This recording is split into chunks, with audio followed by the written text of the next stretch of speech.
Hello, everyone, and welcome back to X-Ranger. Before we begin, I thought it would be interesting if each of you could leave a comment indicating which part of the world you're joining us from. Also, don't forget to like and subscribe if you're enjoying the episodes. Now let's get comfortable, relax, and start our program. I've never been comfortable sharing this. For the longest time, I thought people would think I was crazy or making up stories. But it's been over 35 years now, and I still wake up some nights hearing that sound. I need to get this out. This happened back in April 1988, when I was 16. Me and a couple buddies, Mike, Jason, and Daryl, decided to spend the weekend at my family's hunting camp on the Sabine River in Panola County. It was this little piece of land my grandpa had bought years back, nothing fancy, just a simple cabin, really more like a shack with a couple rooms, no electricity, no running water. But man, we loved that place. Had some of the best fishing and hunting around. It was that perfect time in spring before it gets too hot in Texas. We'd been planning this trip for weeks, talking about it during lunch breaks at school. My dad let me borrow his truck since I had my license by then, and we loaded it up Friday after school with our gear, tents, sleeping bags, coolers, fishing poles, and I brought my .22 rifle just in case we saw some small game or needed to scare off coyotes. We got there just before sunset on Friday. The camp was about a half-mile off this dirt road, and you had to know where to turn, or you'd miss it completely. The place was exactly how we left it last time. Old metal chairs around the fire pit, the cabin with its tin roof, and that hand pump well about 30 yards from the cabin that my grandpa had dug years ago. Saturday was when it happened. We spent most of the day fishing on the river. It was a good day too. Caught a bunch of catfish and a few bass. Around dusk, we headed back to camp to clean the fish. We used that old hand pump well to clean them, taking turns pumping water while the others scaled and gutted them. We tossed the guts and remains in a pile about 10 yards from the well, figuring the critters would take care of them overnight. I remember everything about that evening so clearly. The sun was setting, casting this orange-pink glow through the pine trees. There was a slight breeze that kept the mosquitoes down. We built up the fire and put some of the fish in this old cast-iron skillet my dad had left at the camp. The smell of frying fish mixed with wood smoke. Man, I can still remember that smell. We were sitting around the fire, eating and bullshitting like teenagers do. Mike was telling some story about his older brother getting caught sneaking back into their house after curfew when we heard it. At first, it was just rustling sounds coming from the direction of the well where we'd left the fish guts. Nothing unusual. We figured raccoons or possums had found our little offering. But then the sounds got louder, heavier, not like small animals at all. "What the hell is that?" Jason asked, suddenly not interested in his fish anymore. "Probably just a coyote," Daryl said, but he didn't sound convinced. The noise continued, this shuffling, dragging sound, with occasional thuds like something heavy moving around. Then we heard something that made us all freeze. A low, guttural moan. Not an animal sound I recognized, and I'd grown up hunting in East Texas my whole life. "Shit, maybe it's a bear," Mike whispered. We all knew there weren't supposed to be bears in that part of Texas anymore, but what else could it be? I stood up, suddenly feeling responsible since it was my family's camp. "I'm going to check it out," I said, trying to sound braver than I felt. I was a big kid, about 6 feet tall and 250 pounds, played offensive line on our football team. But right then I felt small. "Are you crazy?" Jason hissed. I grabbed my flashlight and my .22. "It's probably just a big coon. I'll fire a shot in the air if I need to." "I'm coming with you," Daryl said, standing up. But I could see he was scared, and honestly, I didn't want to be responsible for him too. "Nah, stay here. Keep the fire going. I'll be right back." Looking back, I wish I'd listened to Jason. I wish we'd all just gone inside the cabin and locked the door. But I was 16, and 16-year-old boys don't make the best decisions. I clicked on my flashlight and headed toward the well. The beam barely cut through the darkness that had settled completely around us. The sounds had stopped momentarily, which somehow made it worse.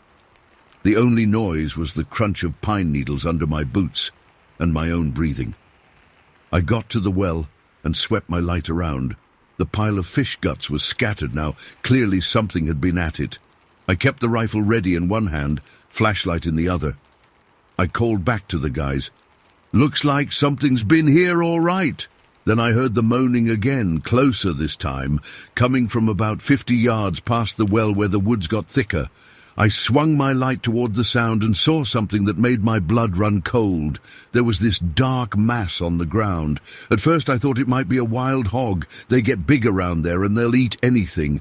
But when I raised my light higher, the mass moved, and then it stood up, on 2 legs. I swear to God I'm not making this up. This thing stood up on 2 legs. "Hey!" I called out, my voice cracking. "Who's there?" Part of me was hoping, praying, it was just some local playing a trick on us. No response.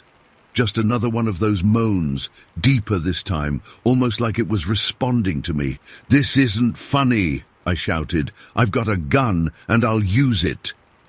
My hands were shaking so bad the flashlight beam was dancing all over the place. I took a few steps closer, trying to convince myself it was just someone in a costume or something. That's when my light finally caught it fully, and I saw what I was dealing with. This thing was huge, taller than me, at least 6'5", and way bigger around. It was covered in what looked like hair, but not like regular hair. It was matted with mud and other stuff I couldn't identify, kind of like how pigs will cover themselves in mud to keep insects off. The smell hit me then. This rank, musty odor mixed with something metallic like blood. I couldn't see its face clearly, just these eyes reflecting my flashlight. Yellowish, like a coyote's, but bigger, set deep in this massive head. It was hunched forward slightly, arms hanging down past where its knees should be. I remembered my rifle and fired a warning shot into the air. The crack of the .22 seemed pathetically small in that moment. The creature flinched at the sound, but didn't run immediately. Instead, it made this sound, not a growl exactly, more like a huff of air, like it was annoyed. "Sam, what the hell is going on?" I heard Mike yelling from back at the camp. Before I could answer, the thing turned and ran off into the woods. But it didn't run like a person. It was this awkward, loping gait, fast but almost like it wasn't used to being on 2 legs. I heard branches breaking as it crashed through the underbrush. I ran back to camp, nearly tripping several times. My friends took one look at my face and knew something was seriously wrong. "We need to get inside, now." I was already gathering up our stuff from around the fire. "What was it?" Jason asked, his voice small. "I don't know," I said honestly. But it wasn't human, and it wasn't a normal animal either. We spent the rest of the night in the cabin, all crammed into one room with the doors barricaded. None of us slept. We kept hearing noises outside, branches snapping, that moaning sound again. And at one point, something hit the side of the cabin hard enough to shake the walls. I kept my rifle pointed at the door all night.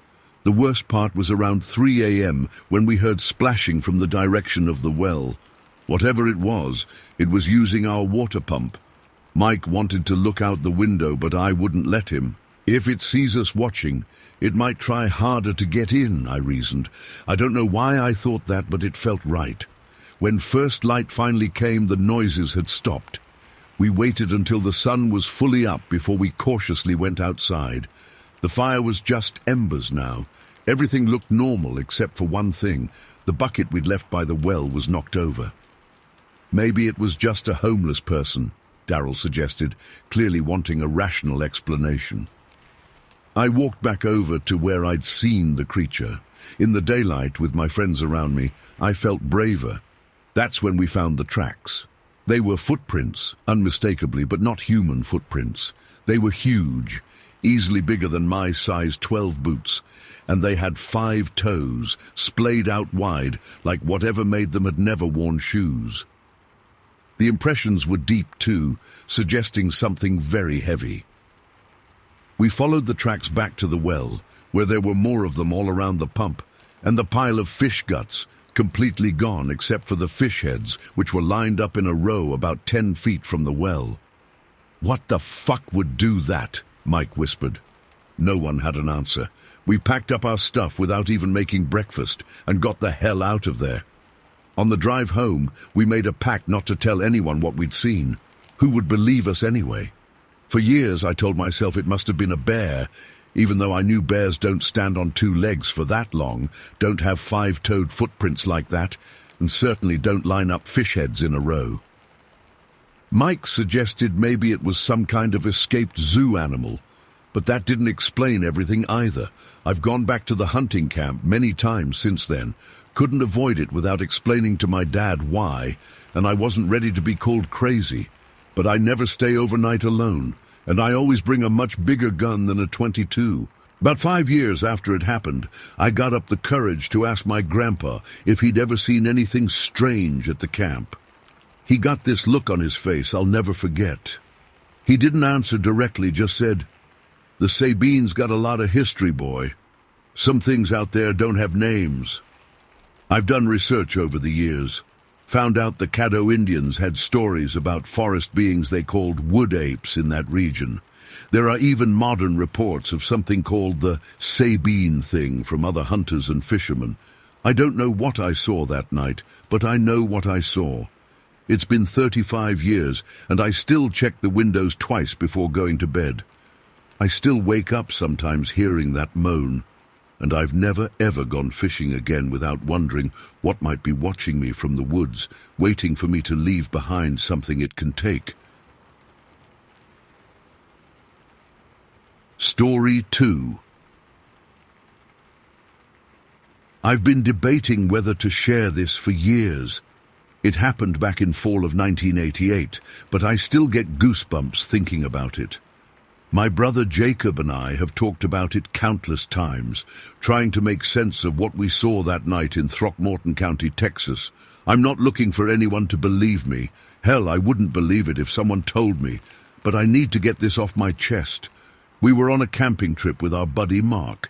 He was always the outdoorsy type, knew all about hunting and fishing in those parts. It was mid-October, getting chilly at night, but still decent during the day.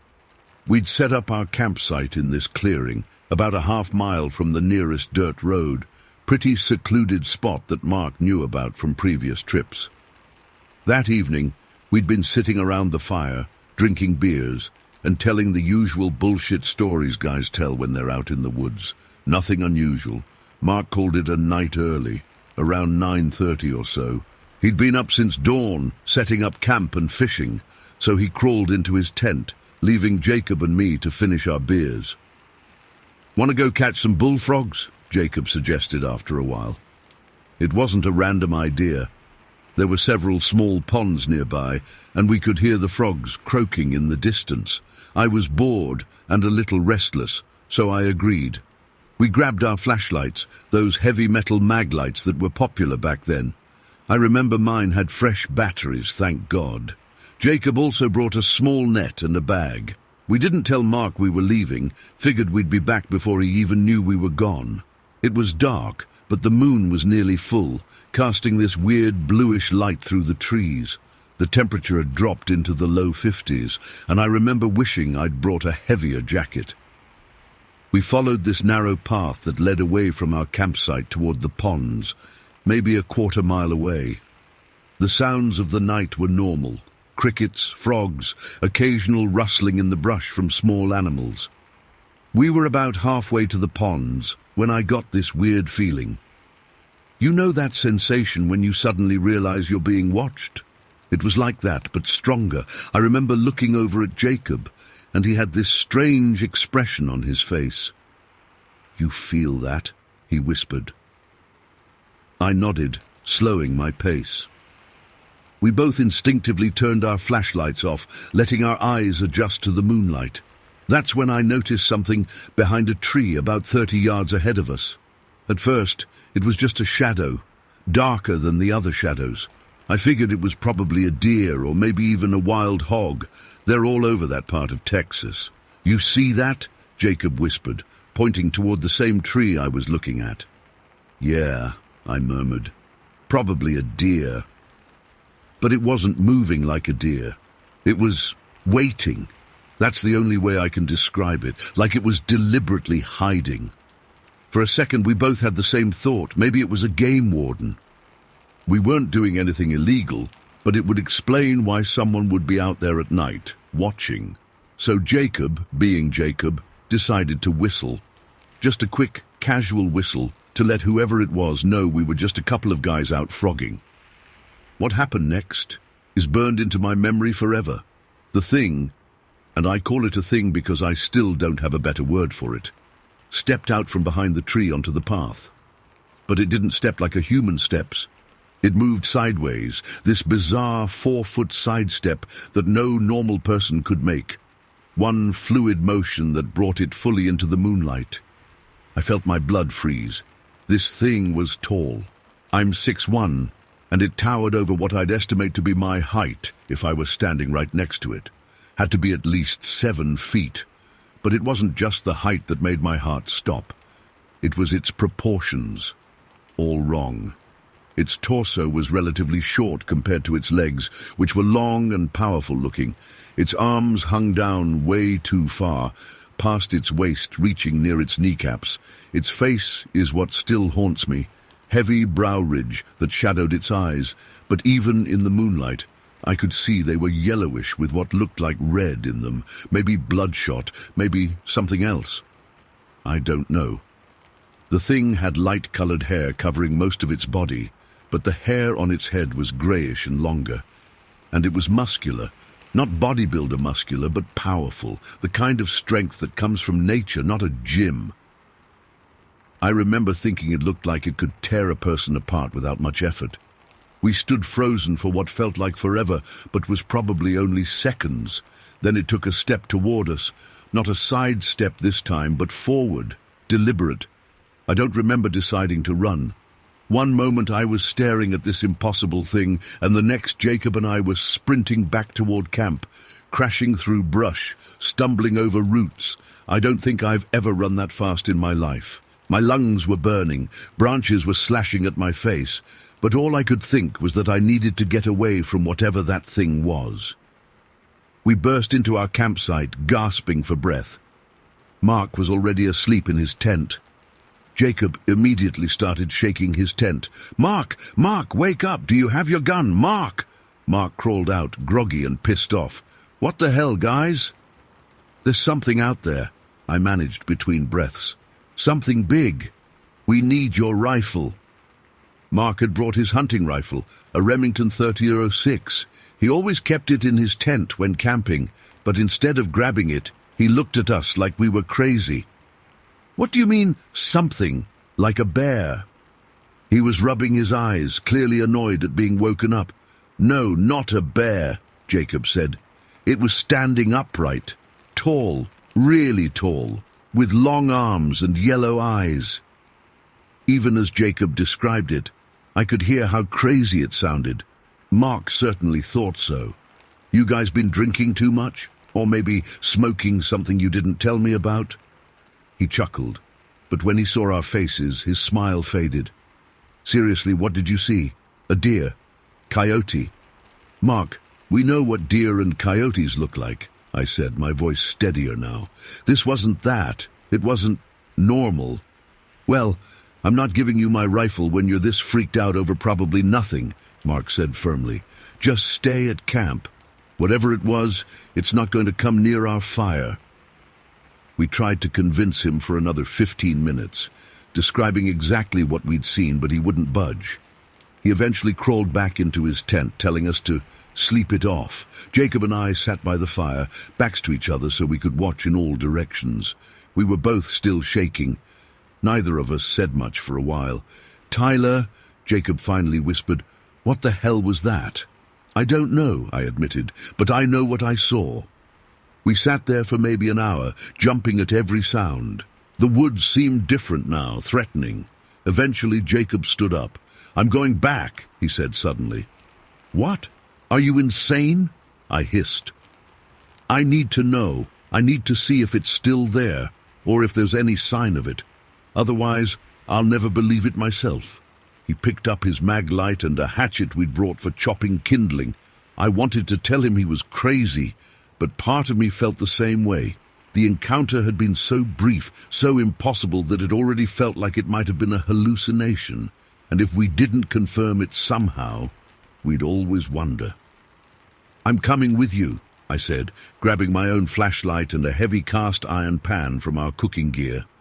Not much of a weapon, but better than nothing. We didn't wake Mark this time. We just headed back down the path, moving slowly, flashlights on full beam now. Every few steps, we'd stop and listen. The night had gotten quieter, fewer frogs, fewer crickets. That alone was unsettling. We made it back to the spot where we'd seen the thing. In the harsh light of our flashlights, it looked so ordinary. Just a bend in the path with a large oak tree to one side. Jacob knelt down, examining the ground. "Look at this," he said quietly. I pointed my light where he was looking. There was a disturbance in the soil and leaf litter. A large, strange impression. Not quite a footprint, but definitely something had stood there. The ground was compressed in a way that would require something heavy. We searched the area for about 20 minutes, finding nothing else. No more footprints, no hair caught on branches. Nothing. It was as if the thing had appeared and then vanished. The rest of that night was endless. We went back to camp but didn't sleep. Mark woke up at dawn, looking refreshed, while Jacob and I sat bleary-eyed by the remains of the fire. He made some joke about us seeing the Boggy Creek monster, but we didn't laugh. That day we packed up and headed home earlier than planned. Jacob and I told Mark we weren't feeling well, which wasn't entirely a lie. I felt sick to my stomach, like my entire understanding of the world had been shaken. Mark was annoyed but went along with it. On the drive home, Jacob and I talked about what we'd seen. We went through every possible explanation: bear standing on hind legs, some guy in a costume playing a prank, a hallucination caused by something we ate or drank. None of them fit. The thing moved wrong, looked wrong, felt wrong. We made a pact not to tell anyone else about it. Who would believe us? We'd sound crazy. But we promised each other we'd go back someday, in daylight, and look for more evidence. We never did go back. A few weeks later, I found Jacob looking through books at the library about Bigfoot and other cryptids. None of the descriptions quite matched what we saw. The eyes were wrong, the movement was wrong. He eventually gave up searching for answers. It's been over 30 years now. Jacob and I still talk about it occasionally, usually after a few beers when we're feeling brave. We've never found an explanation. I've spent countless hours researching similar encounters, looking for someone else who might have seen the same thing. There are stories from that region of Texas about strange creatures, but nothing exactly like what we saw. I don't know what was in those woods that night. I don't know if it was dangerous or just curious. I don't know if it was something known to science or something else. All I know is that when it stepped into the moonlight and I saw those yellow-red eyes looking at me, I felt something I've never felt before or since. It wasn't just fear. It was the sudden, sickening realization that the world is not what we think it is, that there are things out there we don't understand.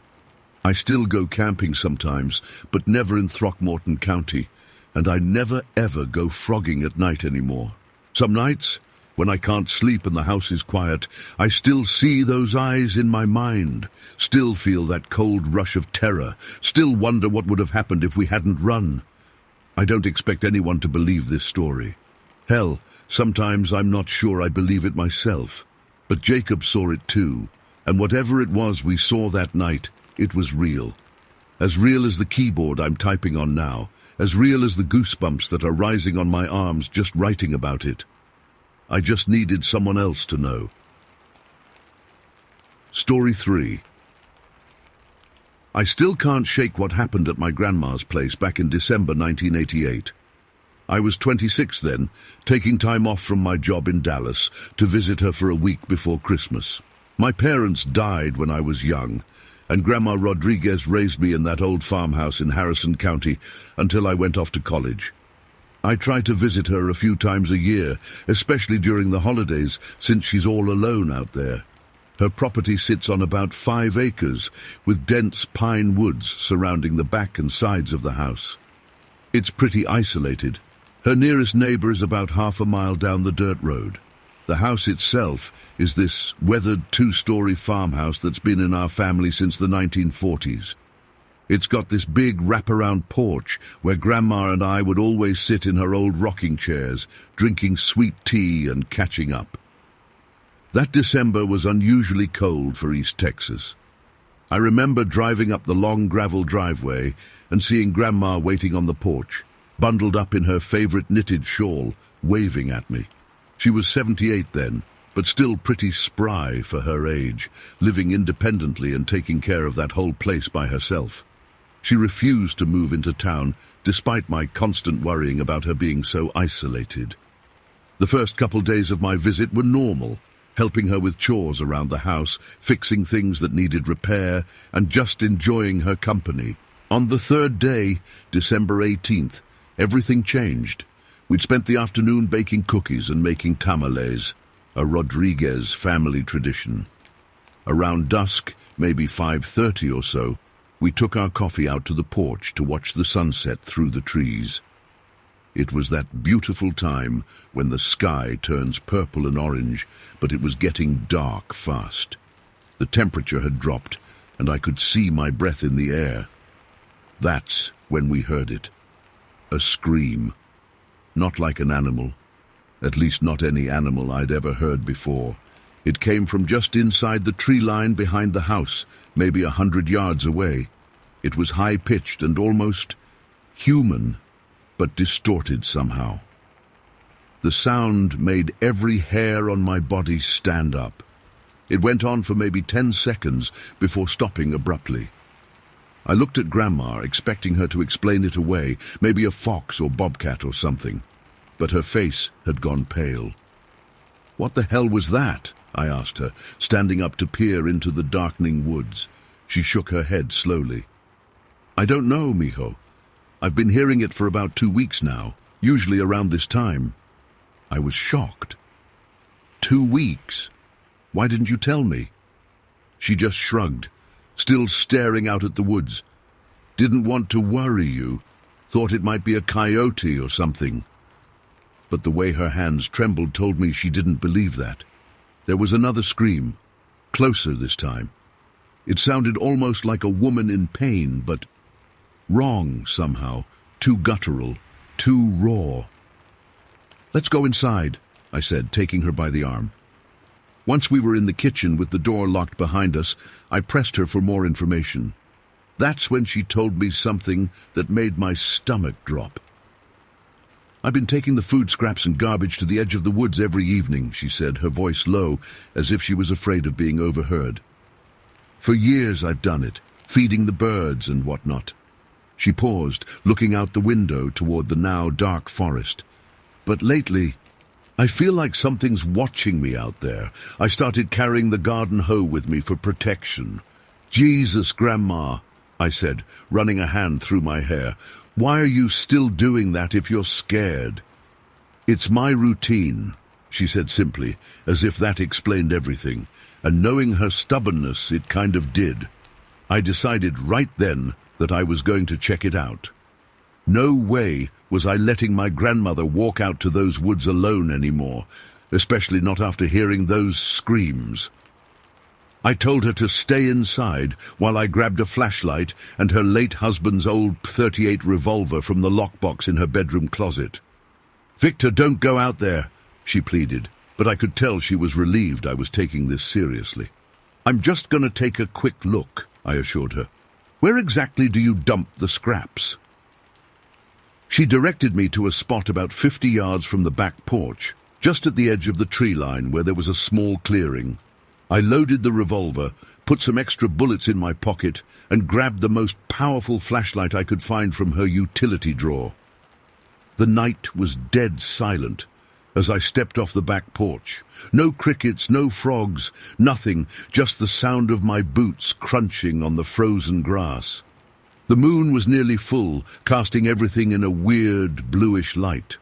My breath puffed out in front of me as I walked slowly toward the woods. I reached the spot Grandma had described, a small clearing with a fallen log where she said she'd been leaving the food scraps. The beam of my flashlight swept across the ground, and what I saw made me freeze. The ground was disturbed, with what looked like strange, elongated footprints in the soft earth. Not human, not quite animal either. They were maybe 14 inches long, narrow in the middle, and wider at what I assumed was the toe area. The prints led from the forest to where the scraps would have been, then back into the woods. I knelt down to look closer, and that's when I noticed the claw marks. On the fallen log, deep grooves had been carved into the wood, like something had been sharpening its claws. My heart was hammering now. I stood up, flashlight in one hand, revolver in the other, and aimed both toward the dense forest. The trees seemed to absorb my flashlight beam after just a few yards, the darkness beyond impenetrable. That's when I heard the rustling. Something moving through the underbrush not too far in. I tensed, raising the gun slightly. "Hello?" I called out, immediately regretting it. "Anybody there?" Silence. Then another scream erupted from about 20 yards into the forest. It was so loud and sudden I nearly dropped the flashlight. This time I could hear the unmistakable sound of something large moving quickly through the trees, branches snapping under its weight. I backpedaled, nearly tripping over the log.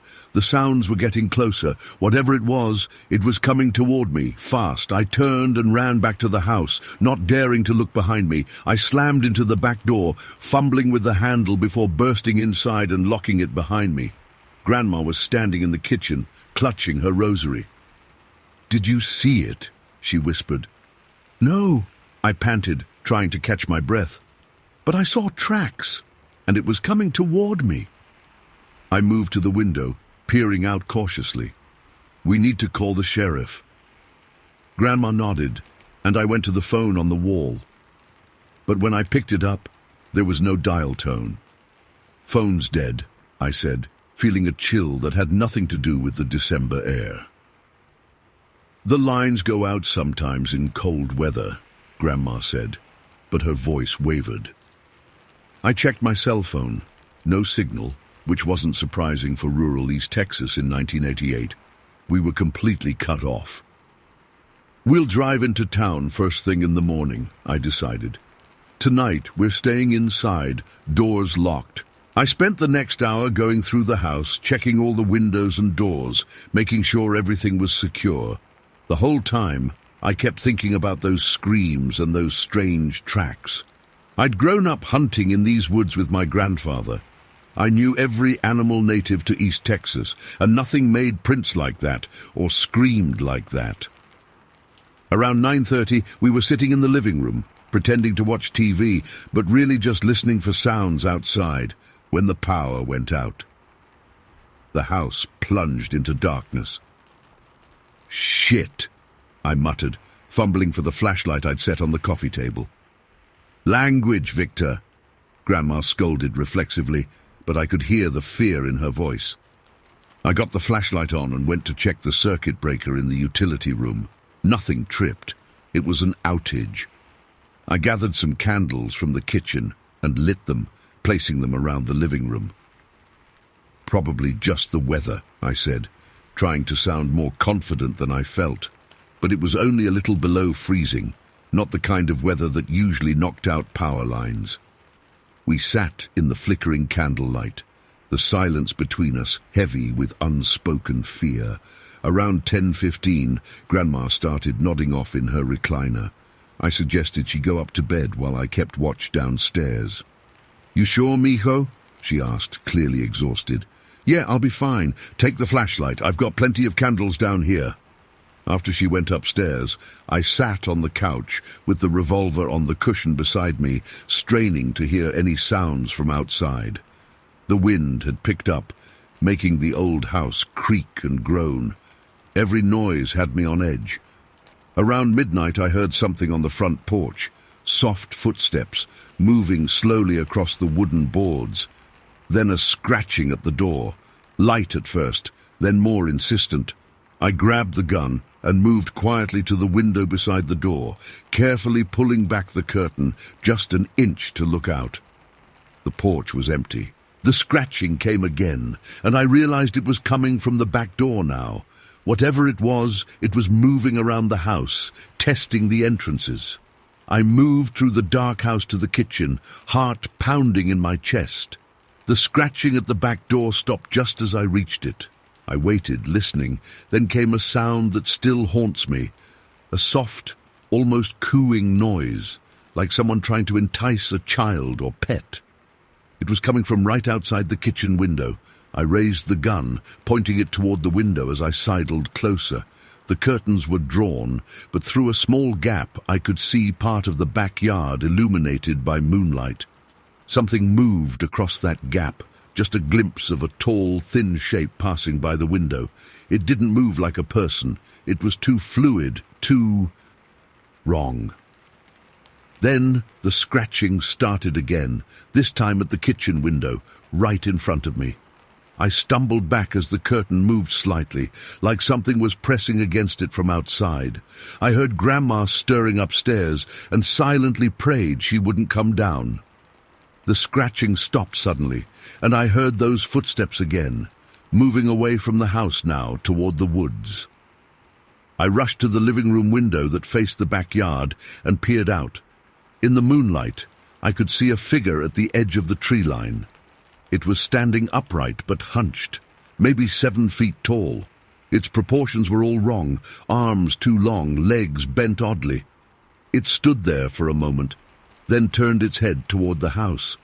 I couldn't make out its face clearly, but I swear it was looking right at me. Then it made that screaming sound again, that horrible piercing cry that seemed to penetrate right through the walls before it darted back into the woods, moving with unnatural speed. I didn't sleep that night. I sat with my back against the wall, gun in hand, watching the windows and doors until dawn finally broke. As soon as it was light enough, I went upstairs to check on Grandma. She was sleeping fitfully, and I didn't have the heart to wake her yet. I went outside cautiously, gun still in hand, to check around the house.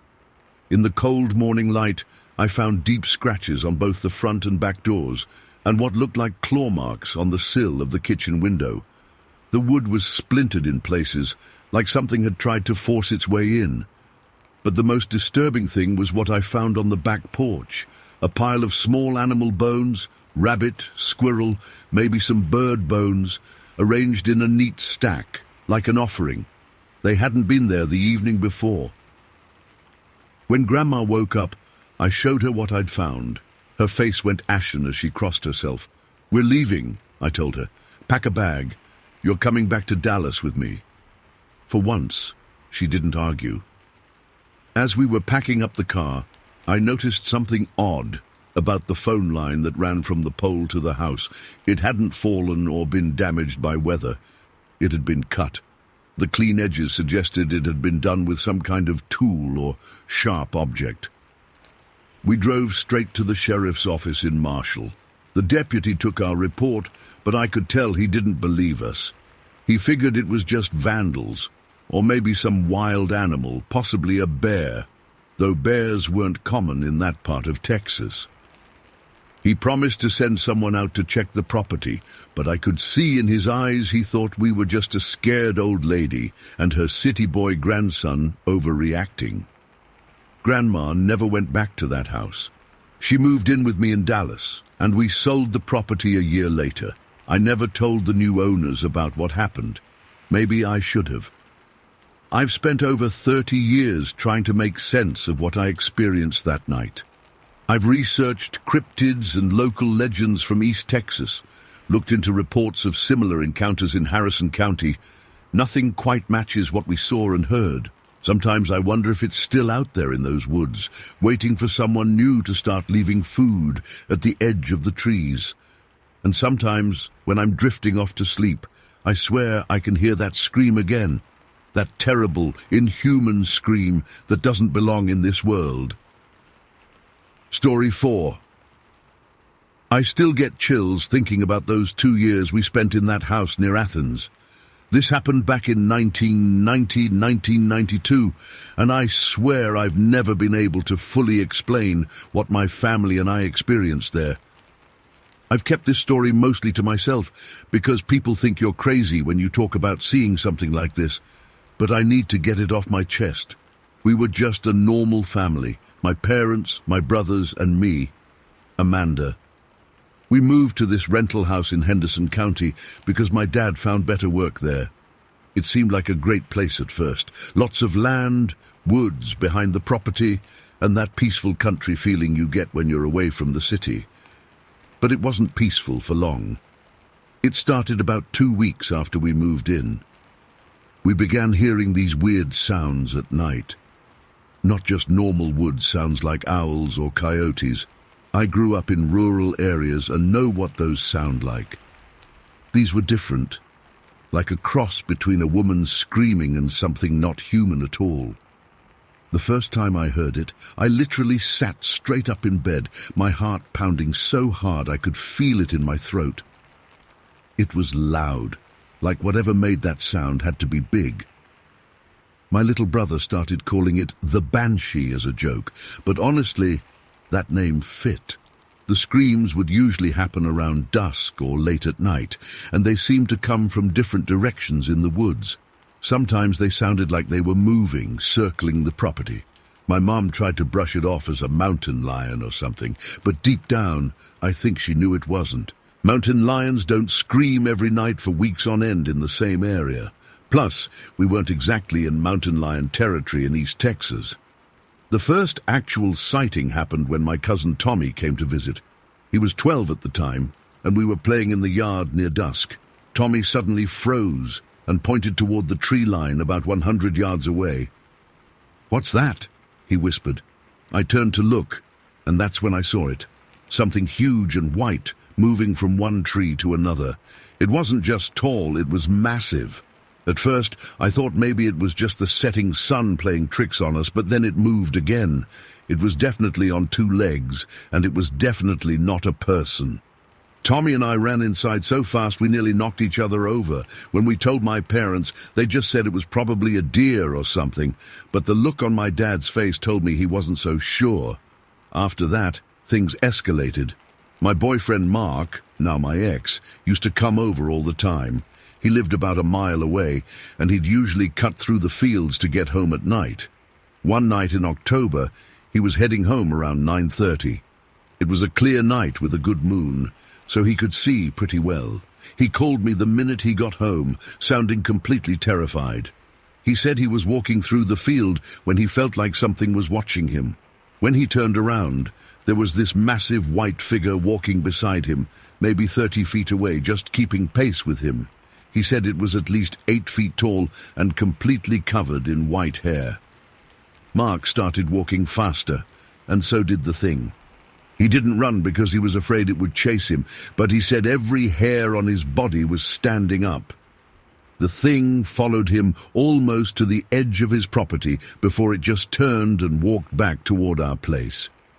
Mark refused to come over after dark after that. Can't say I blamed him.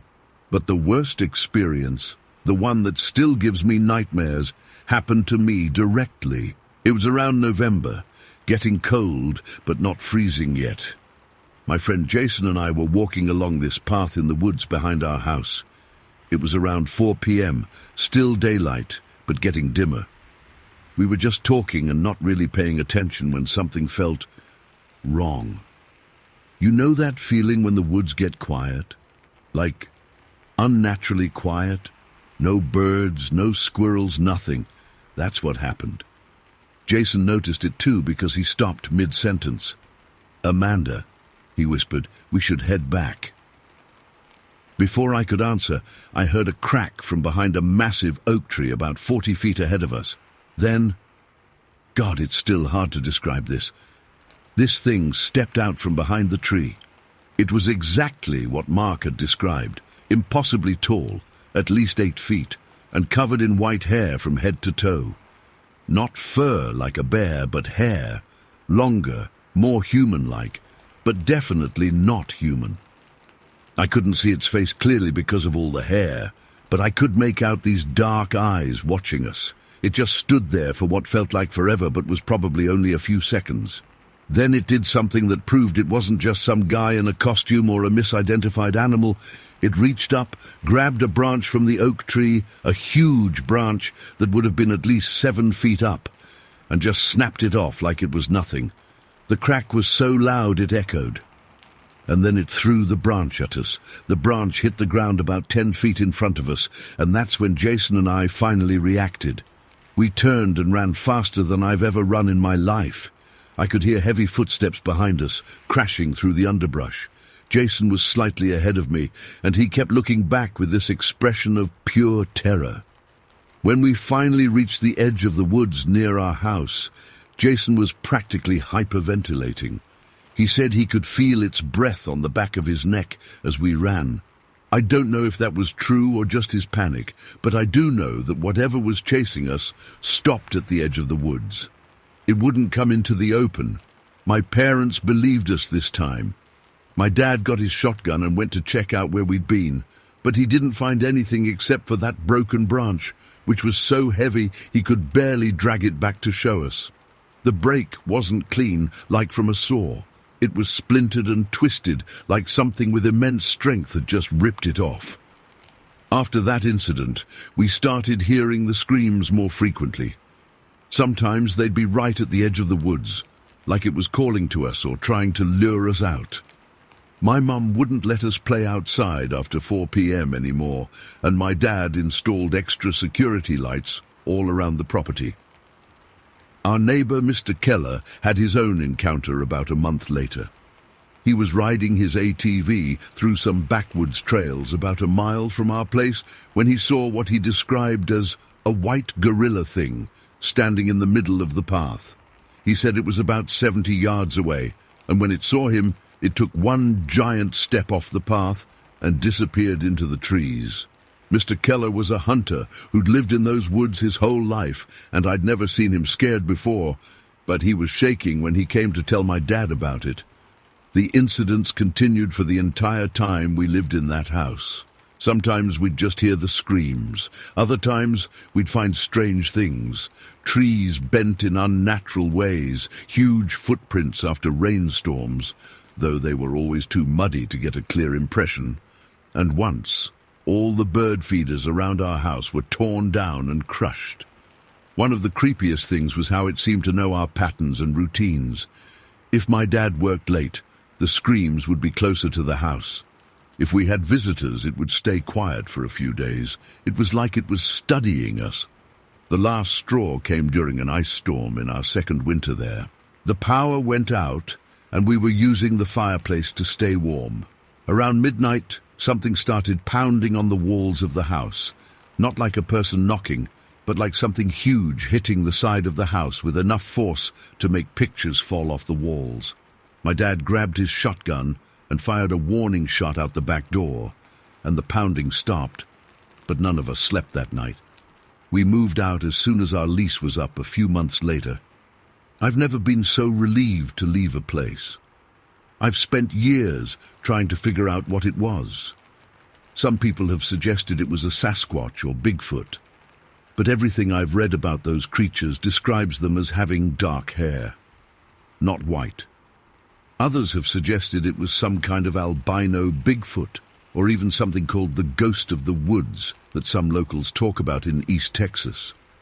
All I know is that it was real, it was intelligent, and it was watching us.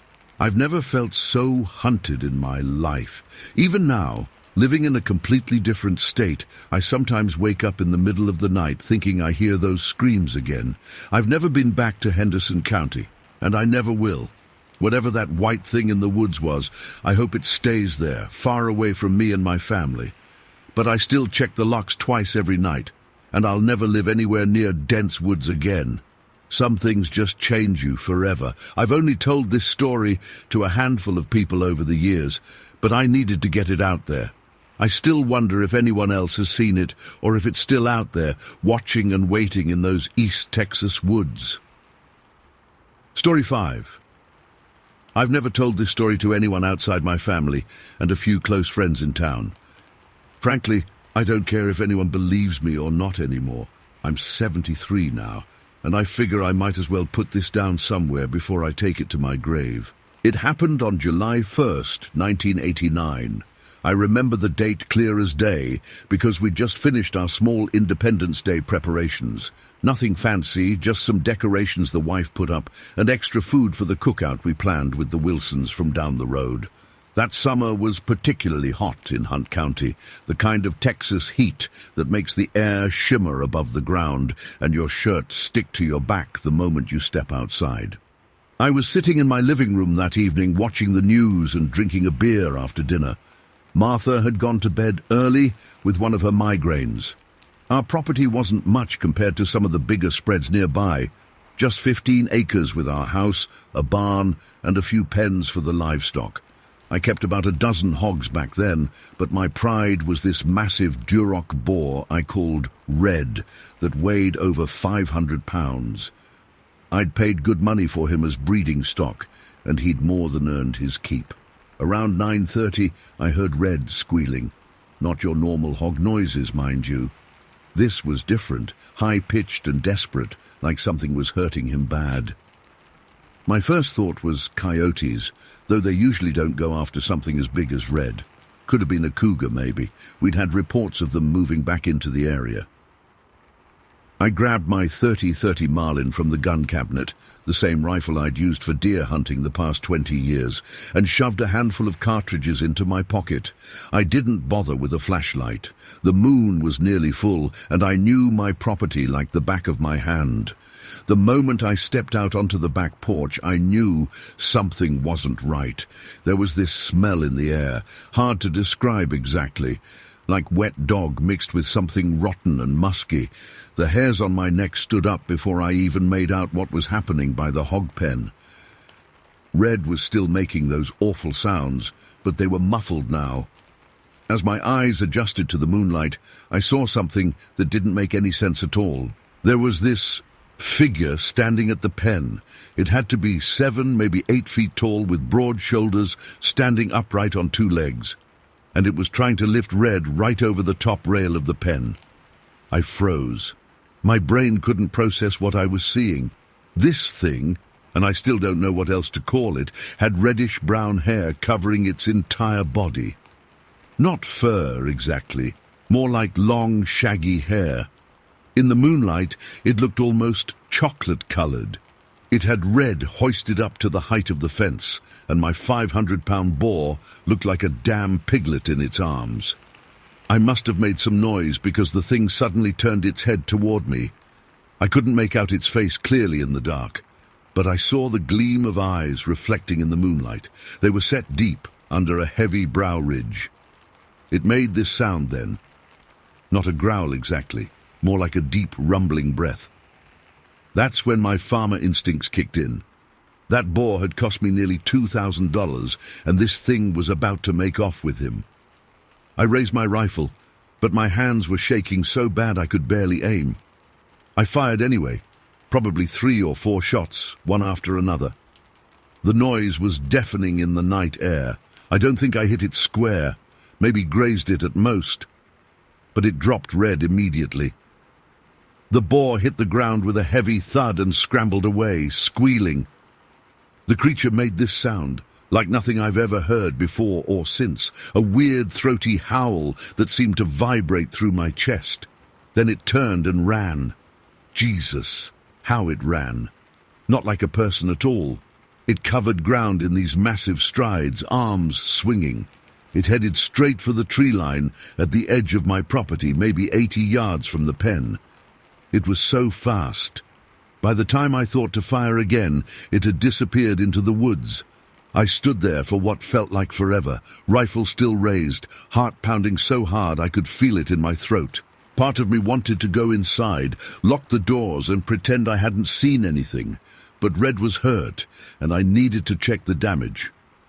I went back to the house first to grab a flashlight and reload my rifle. Martha was still asleep, thank God. I didn't want to wake her and try to explain what I'd just seen. I couldn't even explain it to myself. When I got back to the pen, Red was huddled in the corner, breathing heavy. He had these long scratches down his sides, 5 parallel marks, like something with huge fingers had gripped him. Not claws exactly, the skin wasn't torn up that bad, just red welts where it had squeezed him. He was spooked, but alive. That's when I noticed the tracks in the soft dirt around the pen. They looked almost like human footprints, but much larger, 15, maybe 16 inches long, and they were different from human prints, with 5 toes spread wider apart. The stride length between them was huge, easily twice what a man would leave, and there wasn't just one set. As I followed them with my flashlight, I could make out at least 3 different sizes. 3 of whatever these things were had been on my property. The realization hit me like a punch to the gut. I wasn't just dealing with some freak animal, there was a group of them, and they'd been bold enough to come right up to my house. I followed the largest set of tracks to the woods, but stopped at the tree line. No way in hell I was going in there in the dark, not alone. Instead, I worked my way around the edge of my property, checking the other pens and the barn. Everything else seemed untouched. I went back inside and spent the rest of the night in my recliner with the rifle across my lap, jumping at every sound. I told myself I'd call the game warden in the morning, but a part of me already knew how that conversation would go. "You saw what, Mr. Parker? A giant hairy man stealing your hog?" I'd be the laughingstock of the county. When the sun finally came up, I went outside to check everything in the daylight. The tracks were still there, clear as can be in the damp soil. I took some measurements and even snapped a few Polaroids, though they didn't come out great. That's when I noticed something I'd missed in the dark. The tracks led not just to the woods, but in the other direction too, toward the highway and the Jenkins place, about a quarter-mile down. I decided to follow them. They went straight across my east pasture, through the drainage ditch by the county road, and right up to the Jenkins back porch. Tom and Eileen Jenkins were an older couple, probably in their 70s then.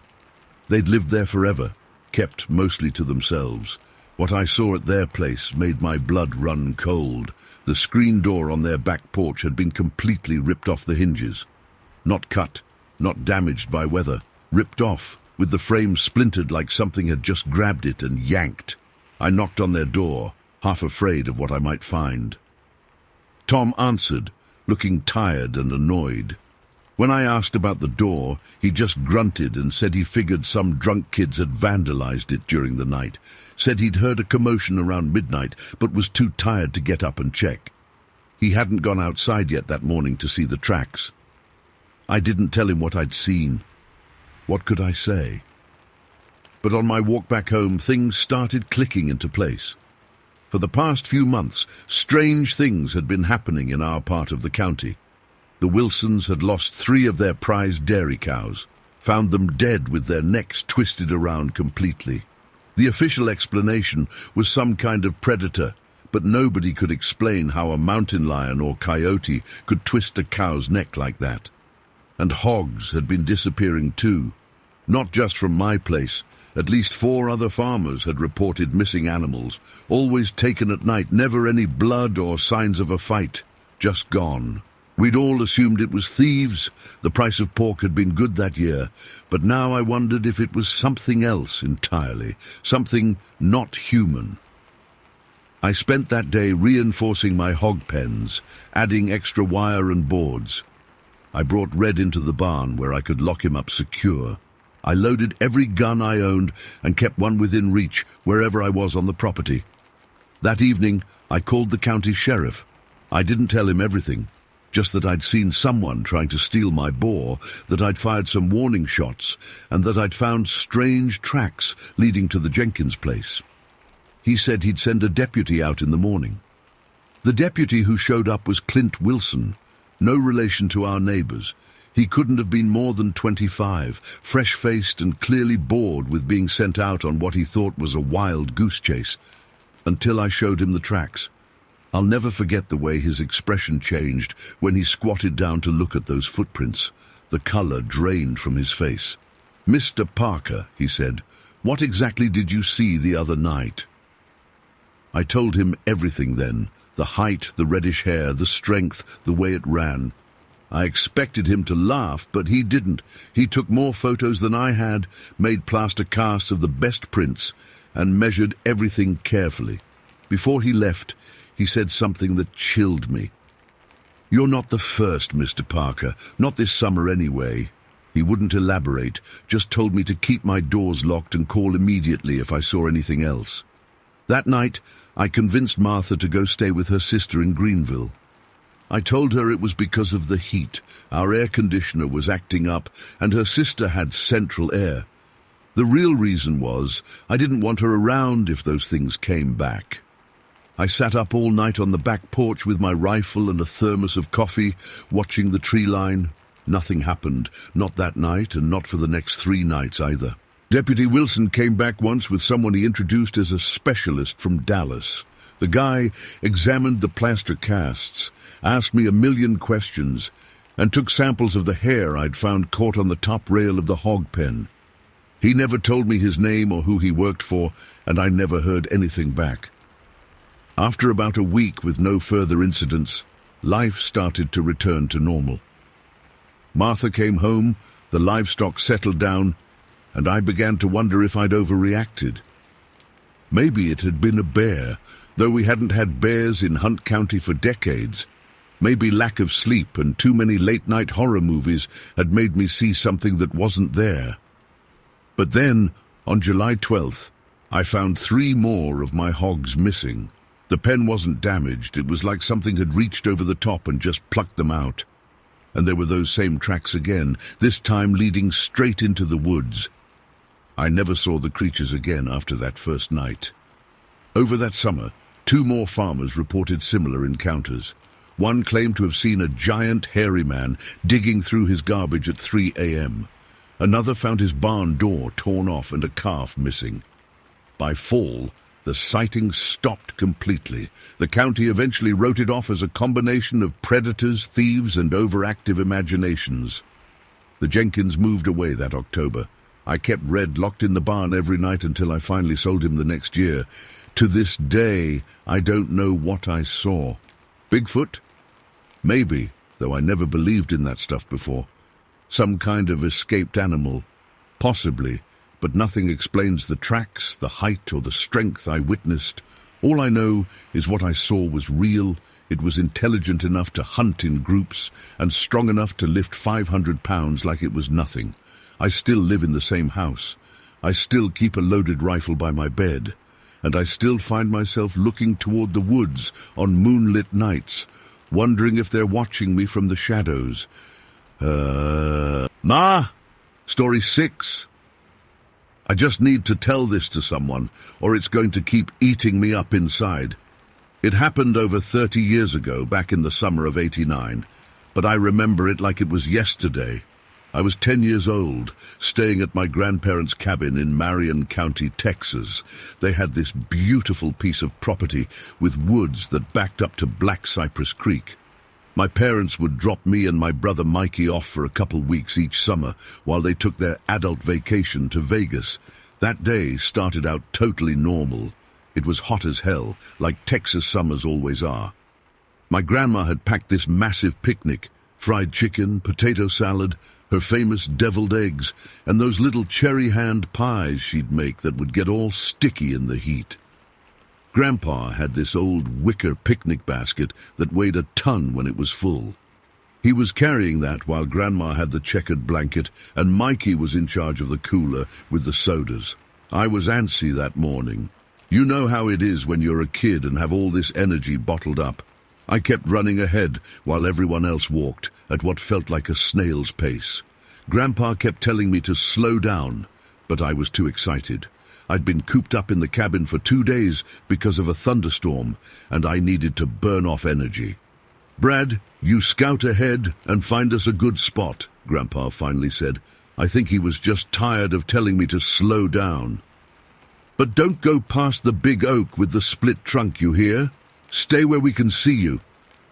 I took off like a rocket. The grass was tall that year, up past my knees in some spots. I remember how it felt whipping against my legs as I ran, leaving little red marks where the sharper blades hit my skin. I had on these blue shorts and a Ninja Turtles t-shirt that was already soaked with sweat around the collar. I reached the oak tree, the boundary I wasn't supposed to cross, but the spot didn't seem right. There was a bunch of fire ant mounds nearby, and I knew Grandma would freak out if we set up there, so I kept going, just a little further. I followed a small deer trail that curved down toward the creek.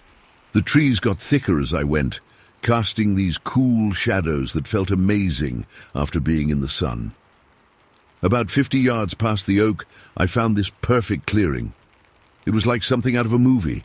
This little patch of soft grass right near the water, shaded by these big cypress trees.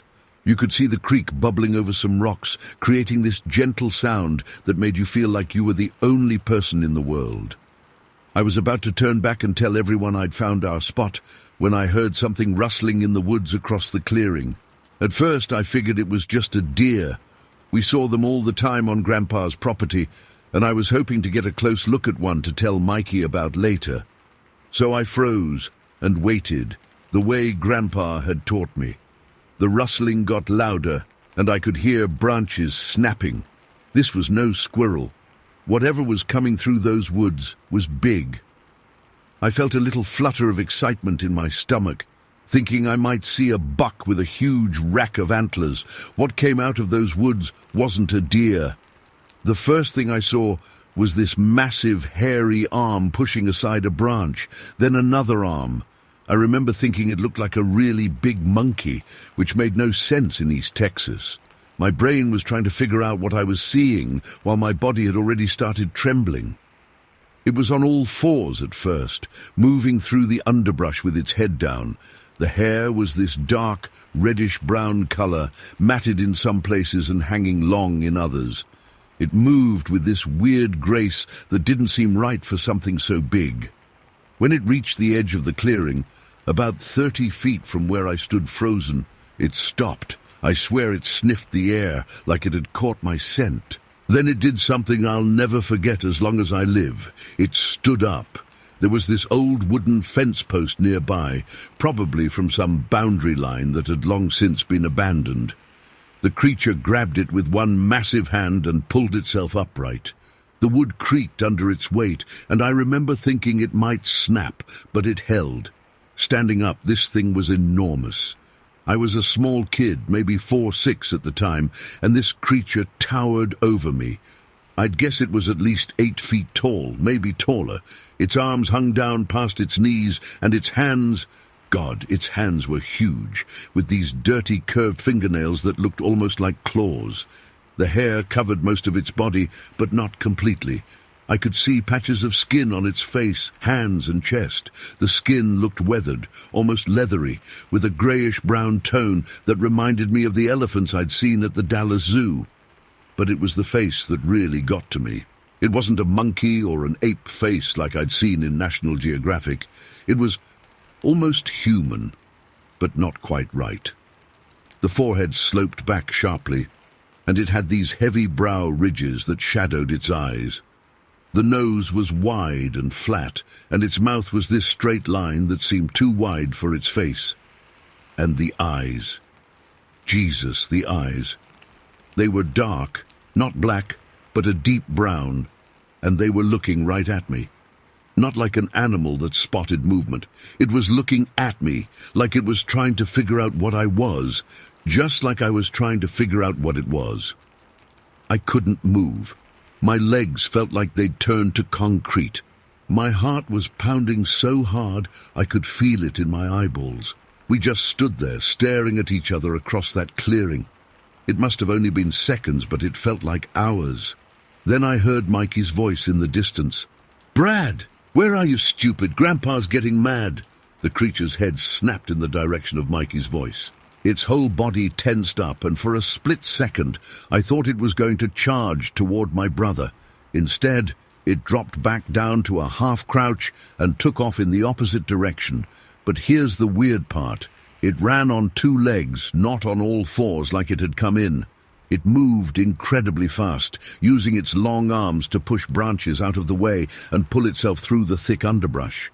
Within seconds, it had disappeared back into the woods, leaving nothing but swaying branches and silence. The spell broke, and suddenly I could move again. I turned and ran back toward my family, my legs wobbling like jelly. I tripped twice, skinning my knee on a rock the second time. I didn't even feel it until hours later. When I got back to them, I was a mess, pale, sweating, with tears streaming down my face that I hadn't even realized were there. I tried to tell them what I'd seen, but the words came out all jumbled and hysterical.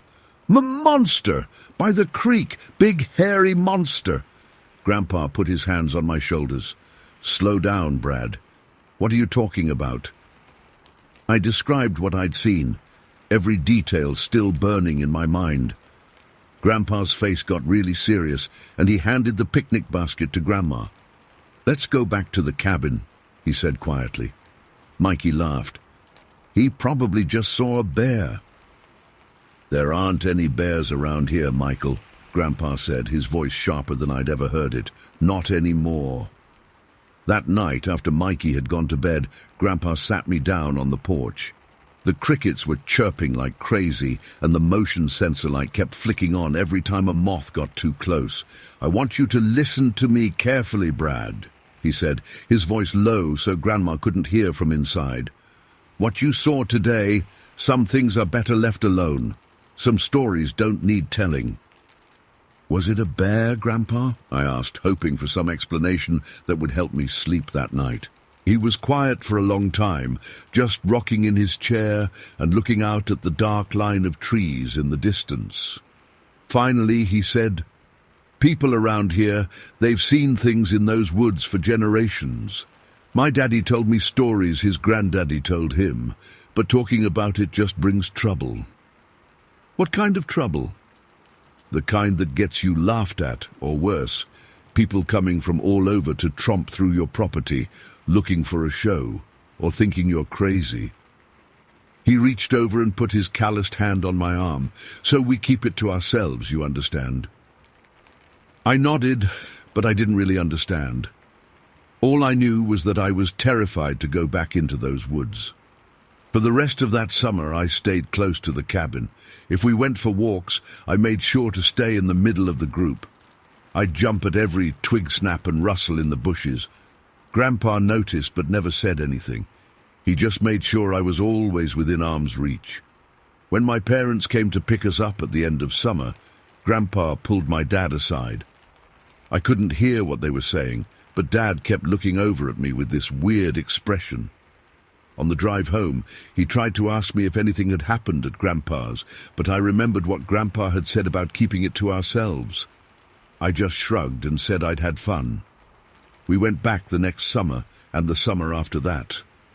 I never saw the creature again, but I always felt like it was out there, watching from the trees.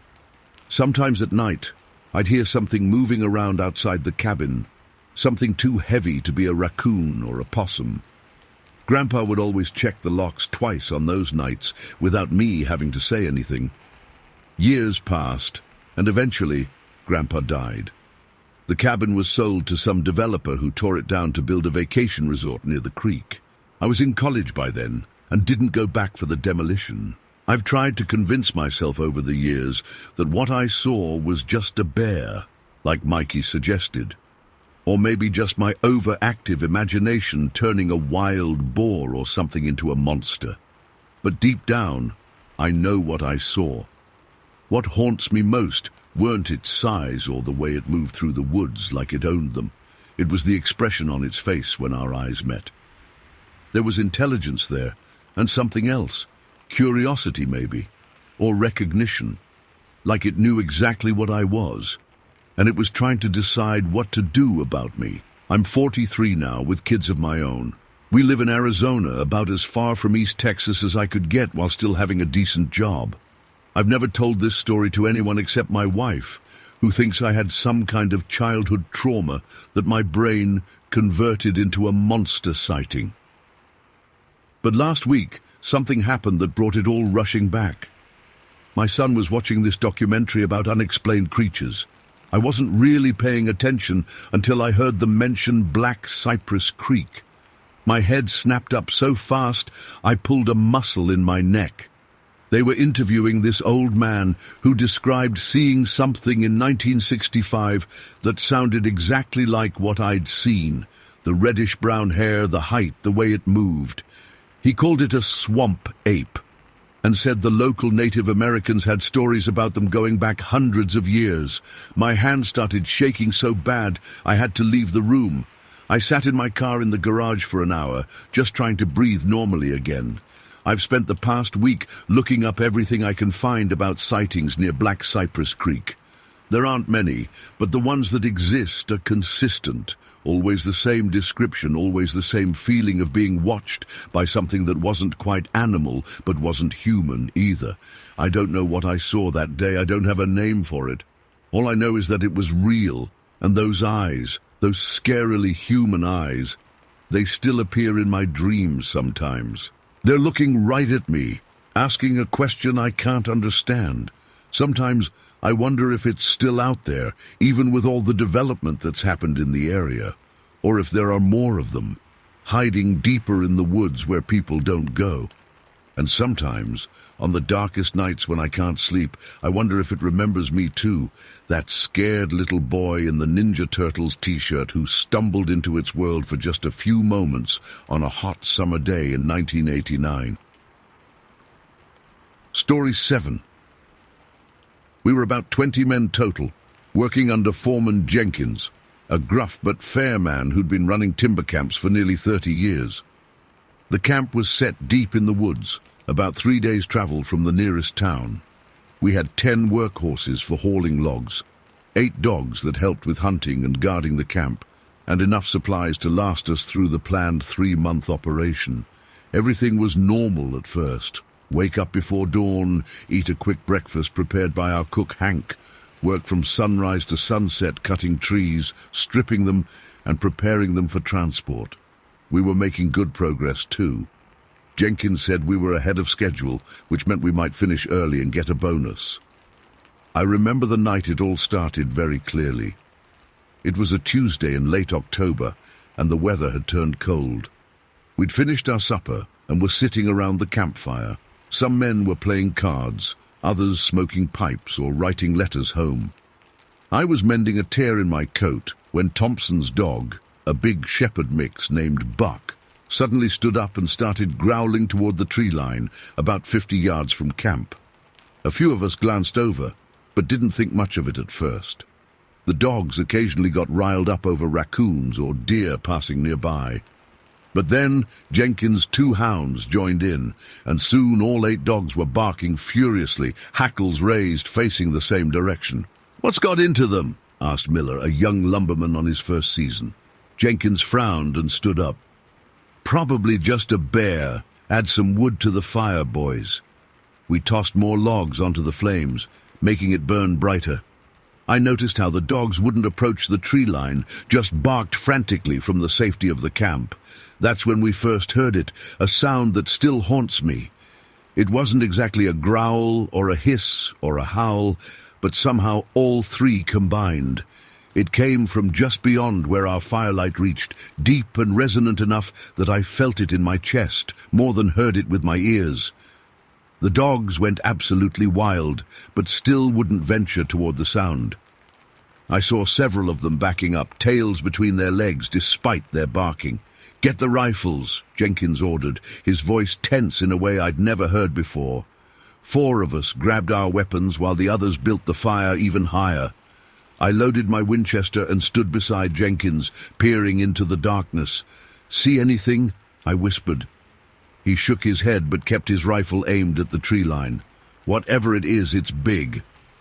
We heard branches snapping and undergrowth rustling, like something massive was moving just out of sight.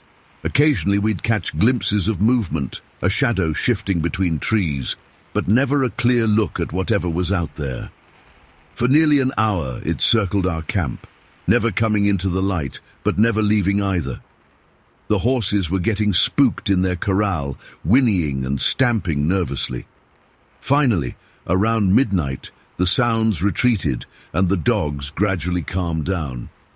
Jenkins organized a watch rotation with 3 men staying awake at all times. I had the third shift, from 2 a.m. to dawn, and by then everything seemed quiet. When morning came, we were all exhausted, but had work to do. "Keep your eyes open today," Jenkins told us at breakfast, "and keep your rifles handy." We searched around the camp perimeter and found tracks unlike anything I'd ever seen. They were roughly paw-shaped but enormous, nearly 15 inches long, with what looked like 6 toes ending in sharp claw marks. Jenkins had been a hunter before becoming a foreman, and even he was puzzled. "Not a bear," he said quietly. "Not a mountain lion either." "What then?" asked Davis, one of the older lumbermen. Jenkins just shook his head. "Let's get to work." That day passed without incident, though I noticed how everyone stayed closer together than usual, and we finished a bit early to return to camp before dusk. Jenkins had us gather extra firewood and build a larger fire than normal. The dogs seemed on edge all evening, occasionally growling at the forest, but not going into the full-blown frenzy of the previous night. We were starting to think maybe it had moved on, when just after our evening meal, the sounds returned. This time they came from a different direction, from behind our supply tent. The strange howl-growl echoed through the trees, and immediately the dogs erupted into barking. Buck, Thompson's dog, suddenly took off toward the sound, ignoring his master's frantic calls. 2 other dogs followed him, disappearing into the darkness beyond our firelight. "Damn it!" Thompson grabbed his rifle and started to go after them, but Jenkins caught his arm. "Don't be a fool," he said sharply. "We stay together." The night was split by a high-pitched yelp, cut short abruptly. Then another. We all knew what it meant. Jenkins ordered everyone to build the fire higher, creating a wall of flame between us and whatever was out there. The sounds of movement were closer this time, circling just at the edge of visibility. Occasionally, branches would crack much nearer than comfortable, and we'd all swing our rifles toward the noise. From the corral came the terrified whinnies of the horses. 4 men ran to secure them, finding them kicking and rearing in panic. As they worked to calm the animals, we heard a strange shuffling sound overhead. Miller pointed up, his hand shaking. "Look, in the tree!" We raised our lanterns and saw something that froze my blood. About 20 feet up, a pine tree at the edge of our camp was a dark shape, larger than a man. The firelight caught its eyes, reflecting back an unnatural yellow-green. It wasn't sitting on a branch, but rather clinging to the trunk itself, somehow adhered to the vertical surface. Thompson fired his rifle at it. The shape moved with shocking speed, seeming to flow down the trunk and disappear into the underbrush. The horses went absolutely wild then, their screams almost human in their terror. 3 men fired blindly into the darkness, while the rest of us formed a tight circle, backs to each other, watching all directions. The remaining dogs cowered near the fire, no longer barking, but whimpering in fear. "What in God's name is that thing?" someone whispered. None of us had an answer. The night became an endless nightmare. The creature, I can think of no other word for it, circled continuously, sometimes rushing close enough to send men scrambling backward, other times making that bone-chilling call from deeper in the forest. We fired whenever we saw movement, but if we hit it, it gave no indication. Suddenly, the horses went silent. The abrupt quiet was somehow worse than their panicked cries. Jenkins ordered no one to investigate until daylight. Around 3 a.m., we heard a new sound, a wet, tearing noise, followed by what I can only describe as satisfied grunting. We stoked the fire to its highest yet, creating a blaze that turned night to day for 30 yards in every direction. Beyond that circle of light, we knew it was feeding. By dawn, it was gone. The silence that fell over the camp as the sun rose was deafening after the night's terror. Jenkins organized us into armed groups to assess the damage. What we found, I still have trouble writing about it. The 3 dogs that had run off were dead, their bodies mangled almost beyond recognition. But it was how we found them that haunts me most. 2 were wedged high up in tree branches, nearly 40 feet off the ground. The 3rd was impaled on a broken sapling, as if it had been thrown with tremendous force.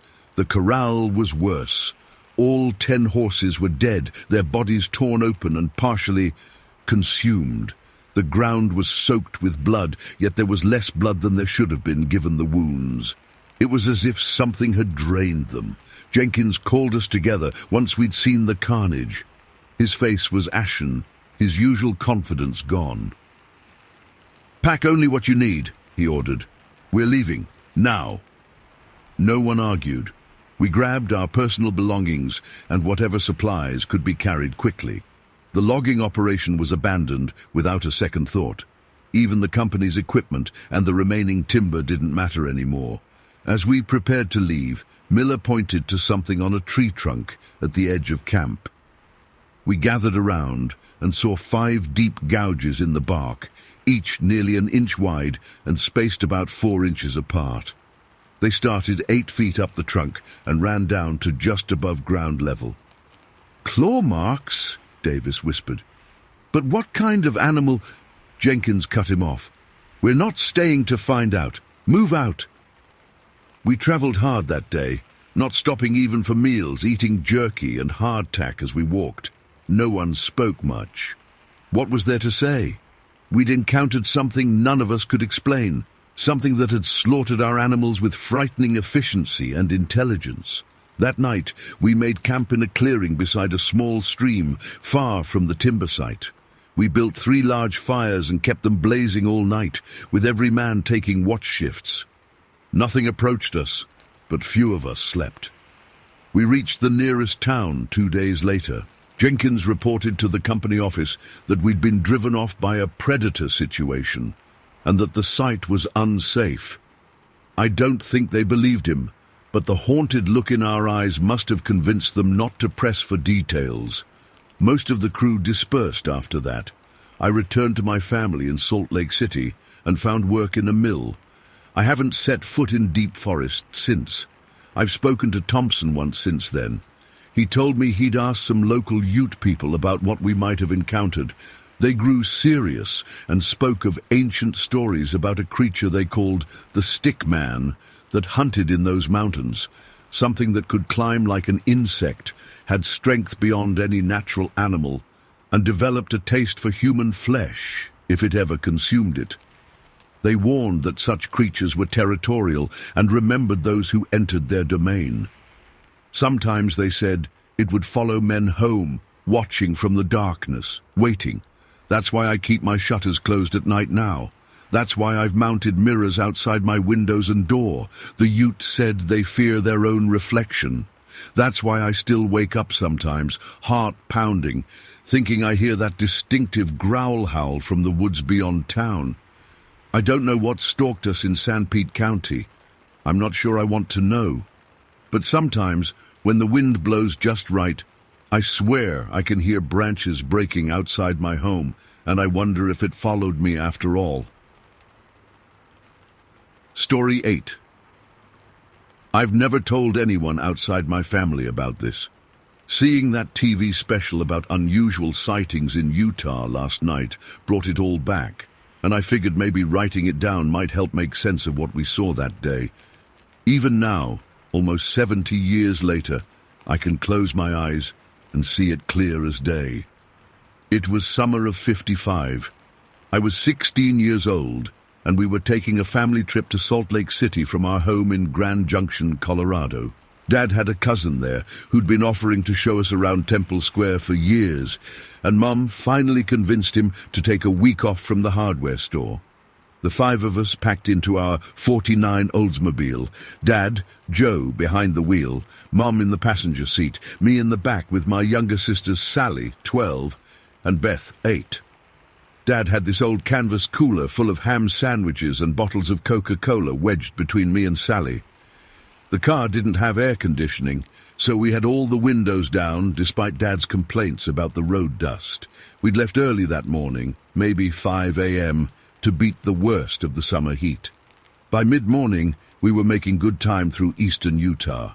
I remember Dad kept checking his Texaco road map, mumbling about taking the shortcut through Price Canyon instead of the main highway. Mom didn't like the idea. She'd heard stories about how narrow and dangerous those canyon roads could be, but Dad insisted it would save us nearly an hour. "Joe Anderson knows these roads like the back of his hand," he kept saying, always referring to himself in the third person when he was being stubborn. Been driving these mountains since before the war.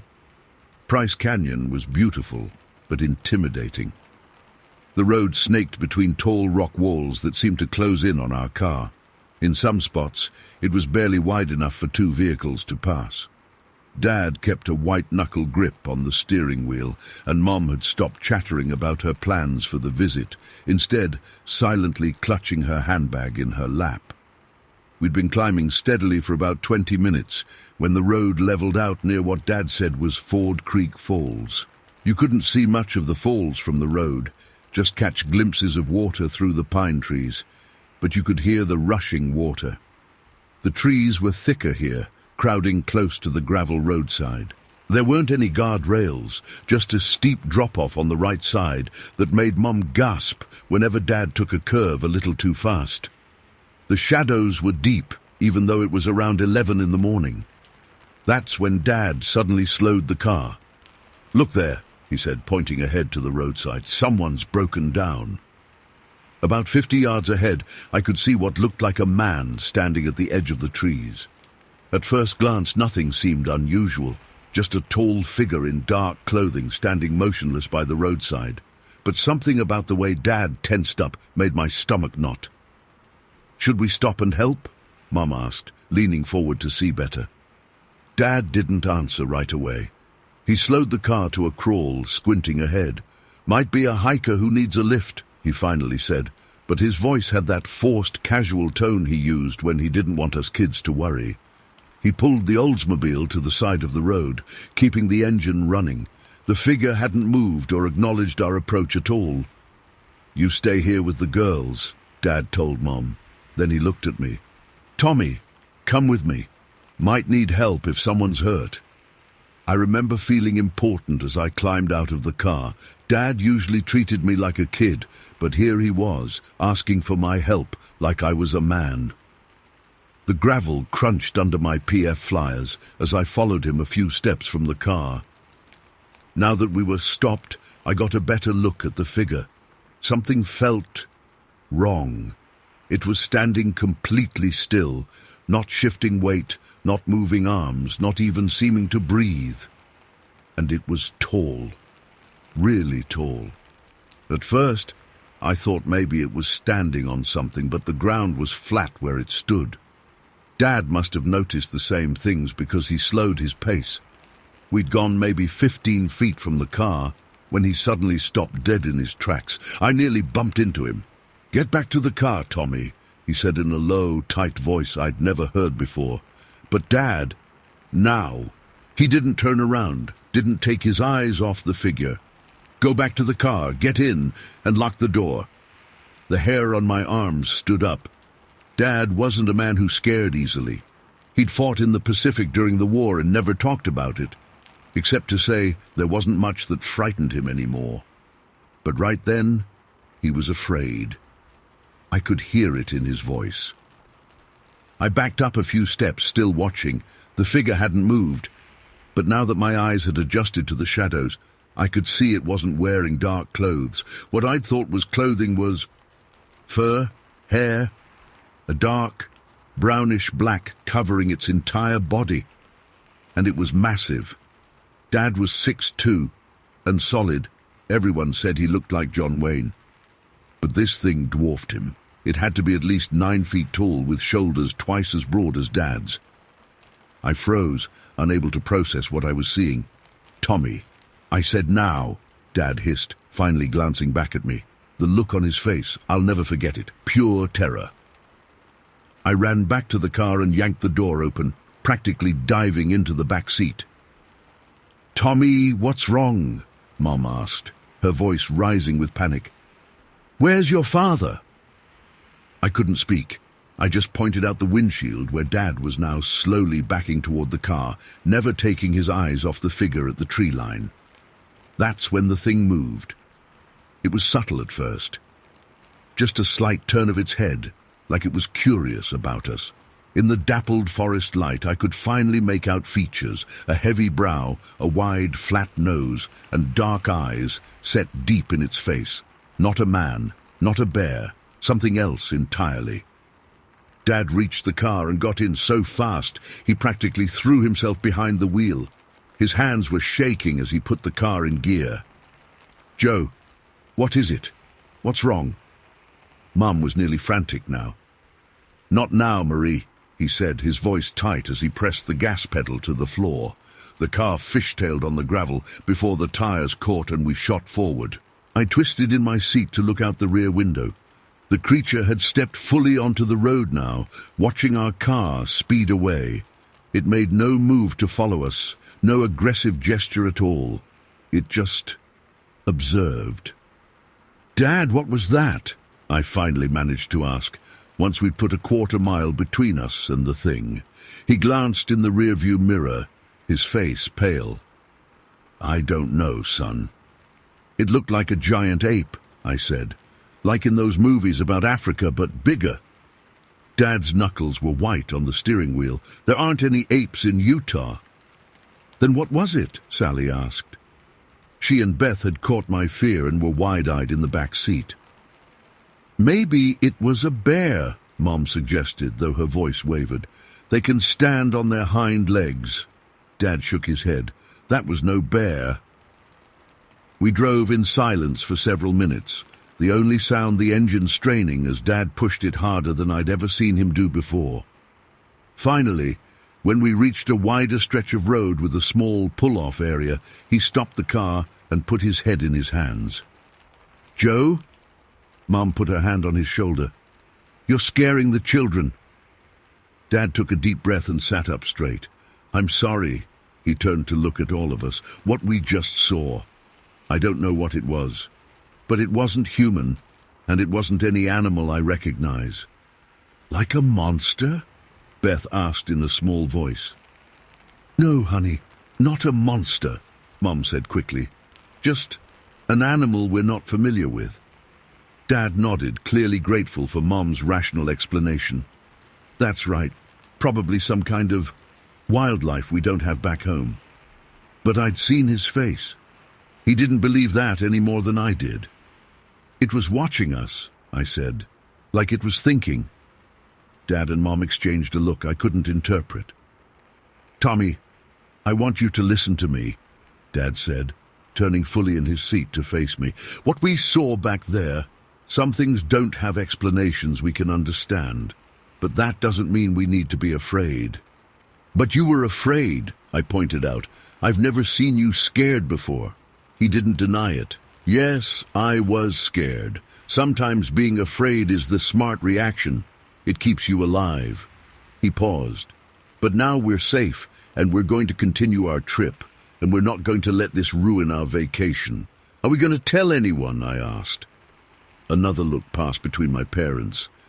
"Who would believe us?" Dad finally said. "They'd think we were pulling their leg or touched in the head. But what if someone else sees it? What if it hurts someone?" The questions tumbled out of me. "It didn't try to hurt us," Dad pointed out. "It just stood there. If it wanted to attack, it had plenty of chance." He seemed to be reassuring himself as much as us. We continued our drive to Salt Lake City, but the mood in the car had changed completely. The girls eventually fell asleep, but I couldn't close my eyes. Every time we passed a wooded area, I found myself scanning the trees, heart racing. That night at our motel in Salt Lake, I heard Mom and Dad talking in low voices after they thought we were asleep. "It was like nothing I've ever seen, Marie," Dad was saying. "Built like a man, but bigger, stronger, the muscle on it, God almighty." "Could it have been someone in a costume?" Mom suggested. "Like those hoaxes they caught in California last year." "No costume I've ever seen could look that real. And who would be out in the middle of nowhere just waiting for a car to pass by? Makes no sense." "We should report it to someone," Mom said. "And say what? That Joe Anderson saw Bigfoot?" He gave a humorless laugh. "They'd laugh us right out of the police station. But what if it's dangerous? What if someone gets hurt?" It had every chance to hurt us, but it didn't make a move. Just watched. Almost seemed curious. They fell silent for a while, and I thought the conversation was over when Dad spoke again, his voice so quiet I almost missed it. "The eyes, Marie. You didn't see its eyes. They weren't animal eyes. There was, I don't know how to explain it, intelligence, awareness, like it was sizing us up, thinking, 'Joe, stop, you're going to give me nightmares.' Sorry, you're right. Let's just forget about it and enjoy our vacation." But we didn't forget. How could we? The rest of that trip passed in a blur. We went through all the motions, visiting Temple Square, seeing the Great Salt Lake, taking pictures with Dad's Kodak, but there was a tension underlying everything. Dad kept looking over his shoulder. Mom stayed closer to us kids than usual. And on the drive home, we took the main highway, adding nearly 2 hours to our trip rather than go through Price Canyon again. When we got back to Grand Junction, life eventually returned to normal. We stopped talking about what we'd seen. Whenever I brought it up, Dad would change the subject or tell me it was time to let it go. After a while, it started to feel like a strange dream rather than something that had actually happened. But sometimes I'd catch Dad staring off into space, a troubled look on his face. And I knew he was thinking about it too. Years later, when stories about Bigfoot sightings started becoming more common in the papers, Dad would get this strange look whenever the topic came up. He never volunteered our story, never joined in the speculation. He'd just get quiet and find a reason to leave the room. I'm 83 years old now. Dad's been gone for 20 years, Mom for 15. My sisters have their own families and rarely mention that day. Sometimes I wonder if they even remember it clearly. They were so young, but I remember every detail, the absolute stillness of that figure, the impossible size and proportion, the way it turned its head to watch us with what seemed like calculated interest. The look of pure terror on my father's face, a combat veteran who'd seen the worst humanity had to offer. I've read every book I could find on the subject over the years, looked at countless photos and film footage. Nothing I've seen matches exactly what we encountered that day. Maybe that's why I've never shared this story publicly before. What would be the point? Who would believe that an ordinary family from Colorado encountered something unexplainable in a Utah canyon nearly 70 years ago? But I know what I saw. And sometimes, when I'm driving through wooded areas, I still catch myself scanning the tree line, half expecting to see a massive still figure watching from the shadows. Some things you never forget, no matter how many years pass. Some things change you forever in ways you can't explain to anyone who wasn't there. That day in Price Canyon was one of those things for me. Story 9. I've never really told this story to many people because I'm afraid they'll think I'm crazy. But it's been over 60 years now, and I still remember it like it happened yesterday. Some memories just don't fade, especially when they change how you see the world. It was spring of 1962. I was 5 years old, and my family had decided to have a picnic in the mountains just off Highway 89 near Oakton, Utah. It was one of those perfect spring days, not too hot, not too cold.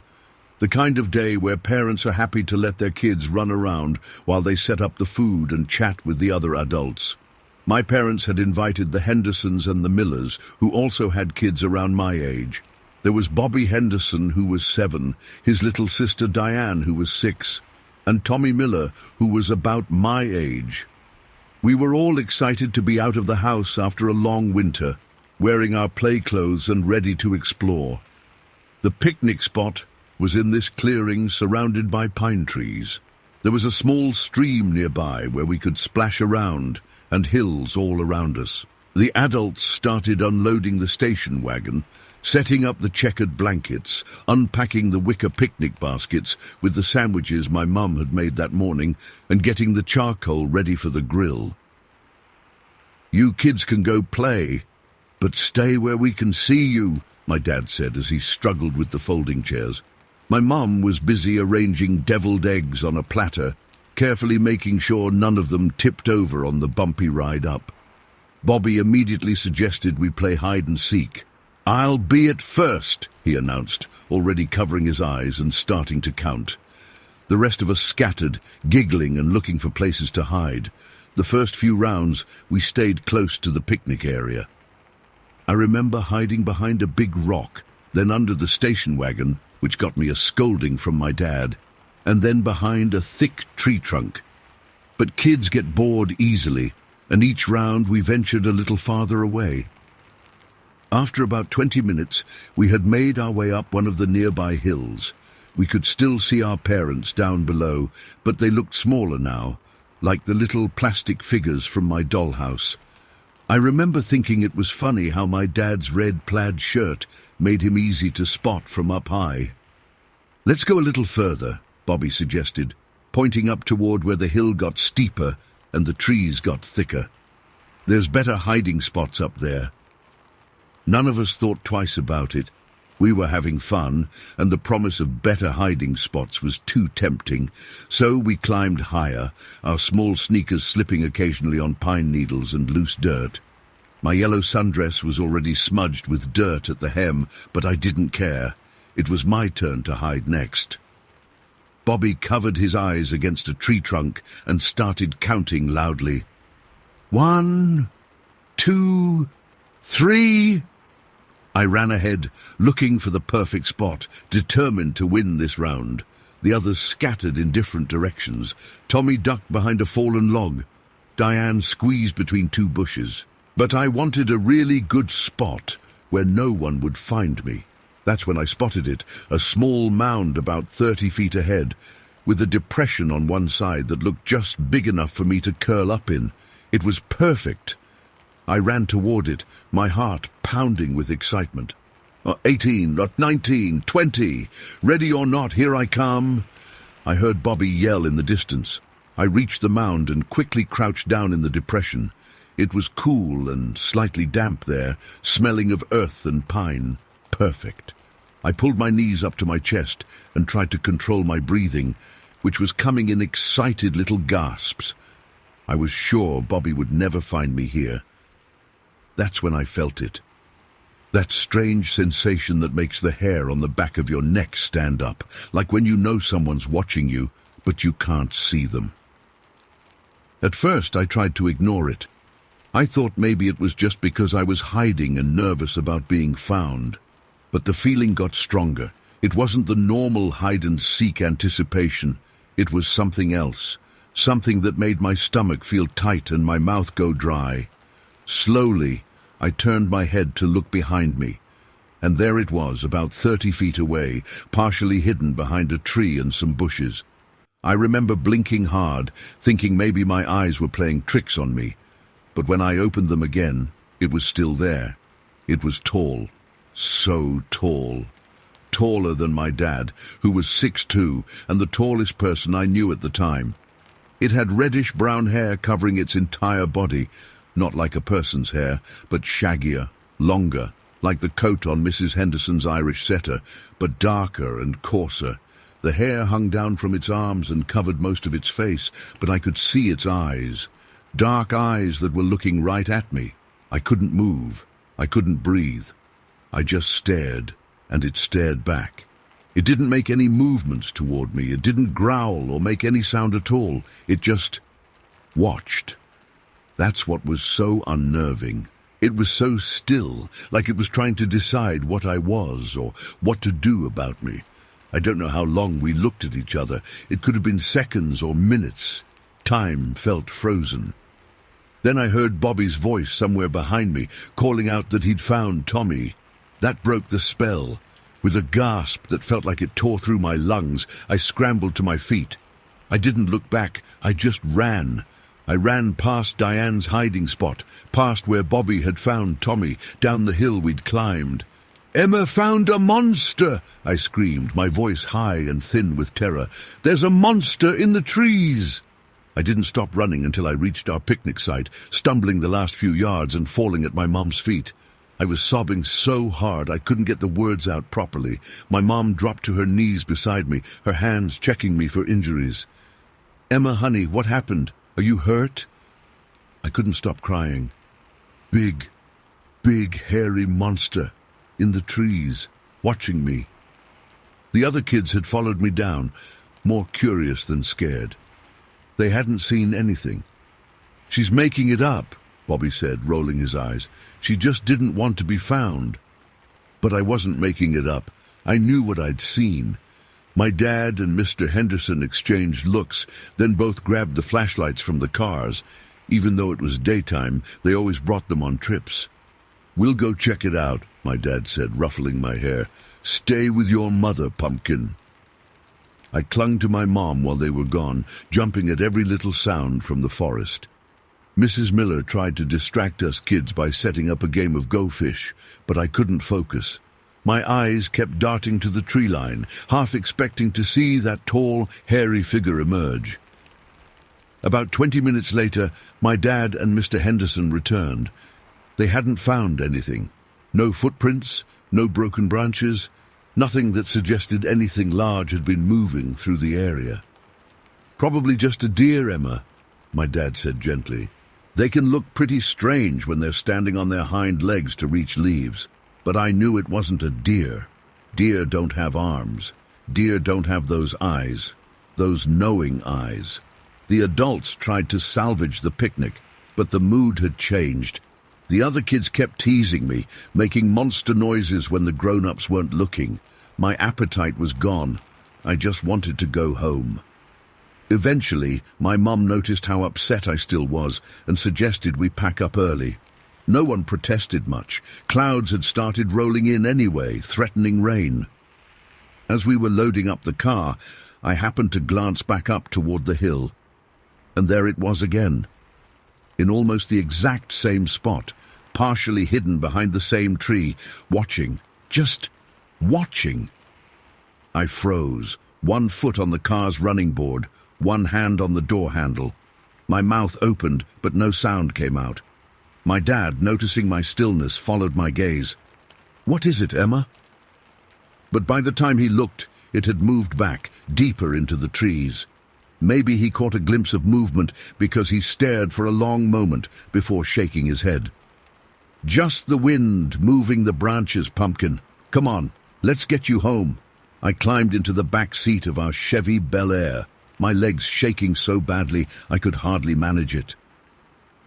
As we drove away down the winding mountain road, I kept my eyes on the trees until they disappeared from view. That night, I couldn't sleep. Every shadow in my bedroom looked like that creature. Every creak of our old house made me think it had somehow followed us home. My mom had to leave the hallway light on, and my door cracked open before I would even try to close my eyes. For weeks afterward, I had nightmares. In some, the creature chased me through endless woods. In others, it was just there, always watching, always silent. I'd wake up sweating, my heart racing, sure it was standing in the corner of my bedroom. My parents took me to a doctor who said I had an overactive imagination and that I'd grow out of it. They didn't mention the creature to him.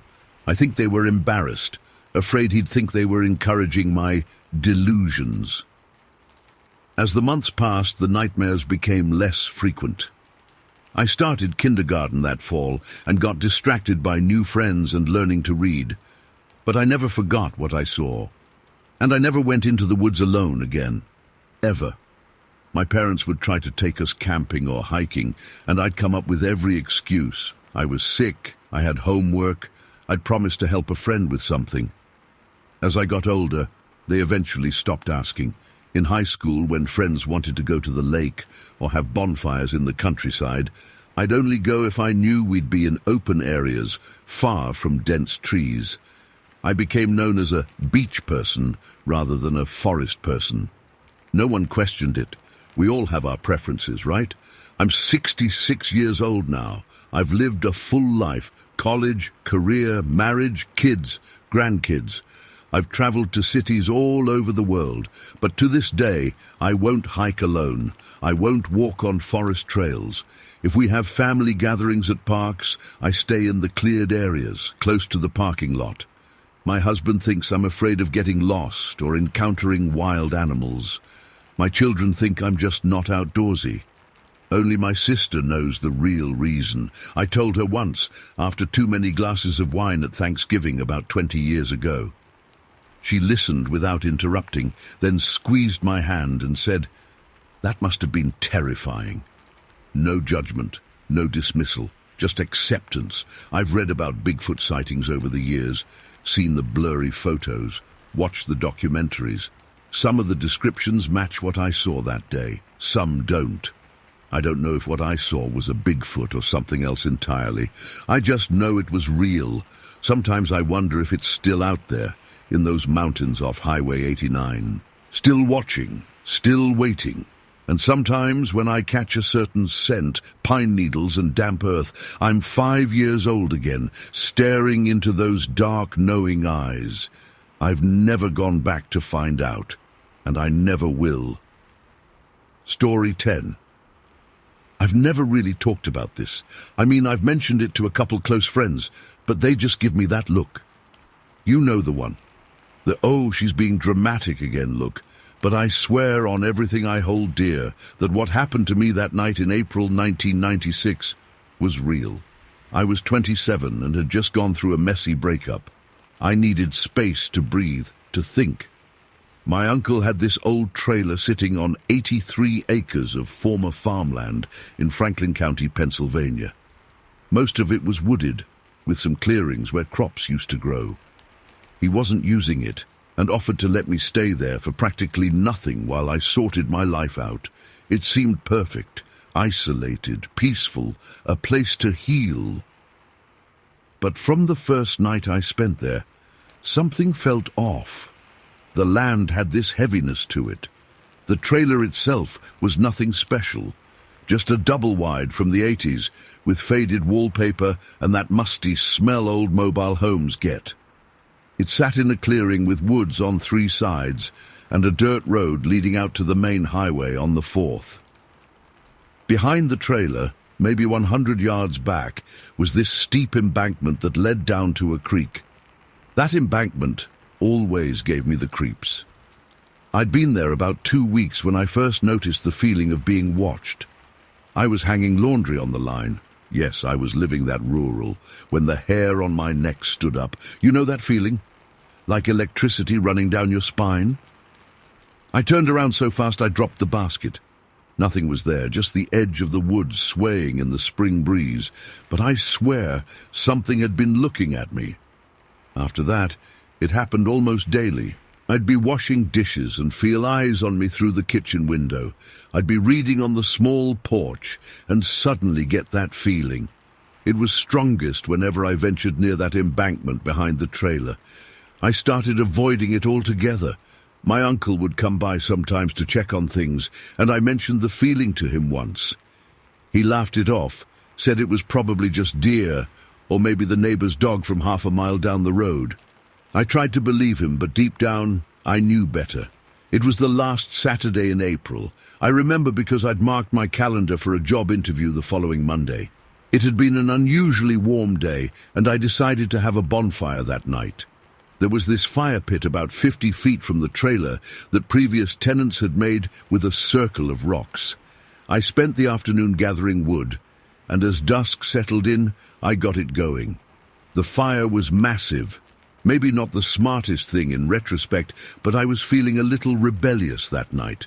Flames were shooting up at least 4 feet, crackling and popping as the wood burned.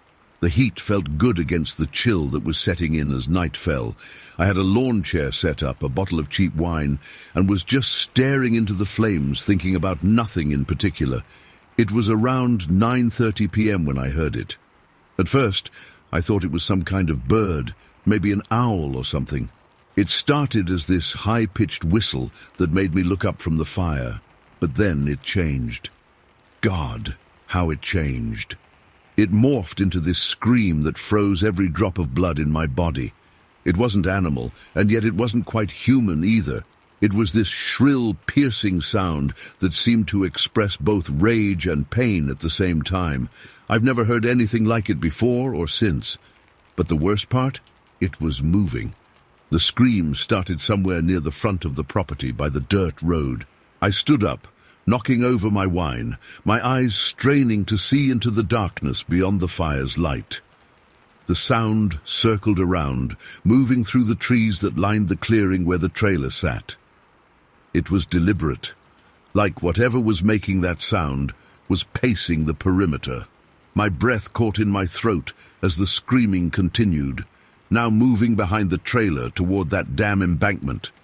It was getting closer, not farther away, which made no sense. Most animals run from fire, right? But this thing was approaching, circling, the screams getting louder and more distinct. I was completely alone out there. The nearest neighbor was half a mile away, and my uncle lived in town, a good 20-minute drive. My car was parked next to the trailer, but to get to it, I'd have to move away from the fire and closer to wherever that sound was coming from. The screaming continued as it moved from the embankment area and into the deeper woods on the other side of the clearing. It was like it was making a complete circle around me and the fire.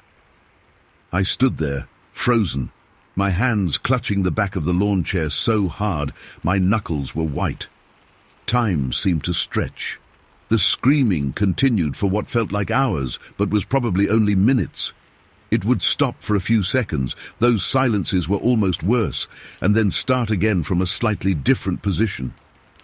Then suddenly, it let out a scream so loud and so close that I finally broke from my paralysis. I ran for the trailer, not even bothering to grab my phone or the flashlight I'd brought out. I fumbled with the door handle, my hands shaking so badly I could barely get it open. Once inside, I locked it and ran through the trailer, making sure every window and door was secured. I ended up huddled in the bathroom, the only room without windows, clutching a kitchen knife and listening. The screams continued outside for another 20 minutes or so, then gradually faded as whatever it was moved deeper into the property. I didn't sleep that night. I sat in the bathtub with the knife, a flashlight, and my phone, though I had barely any service out there.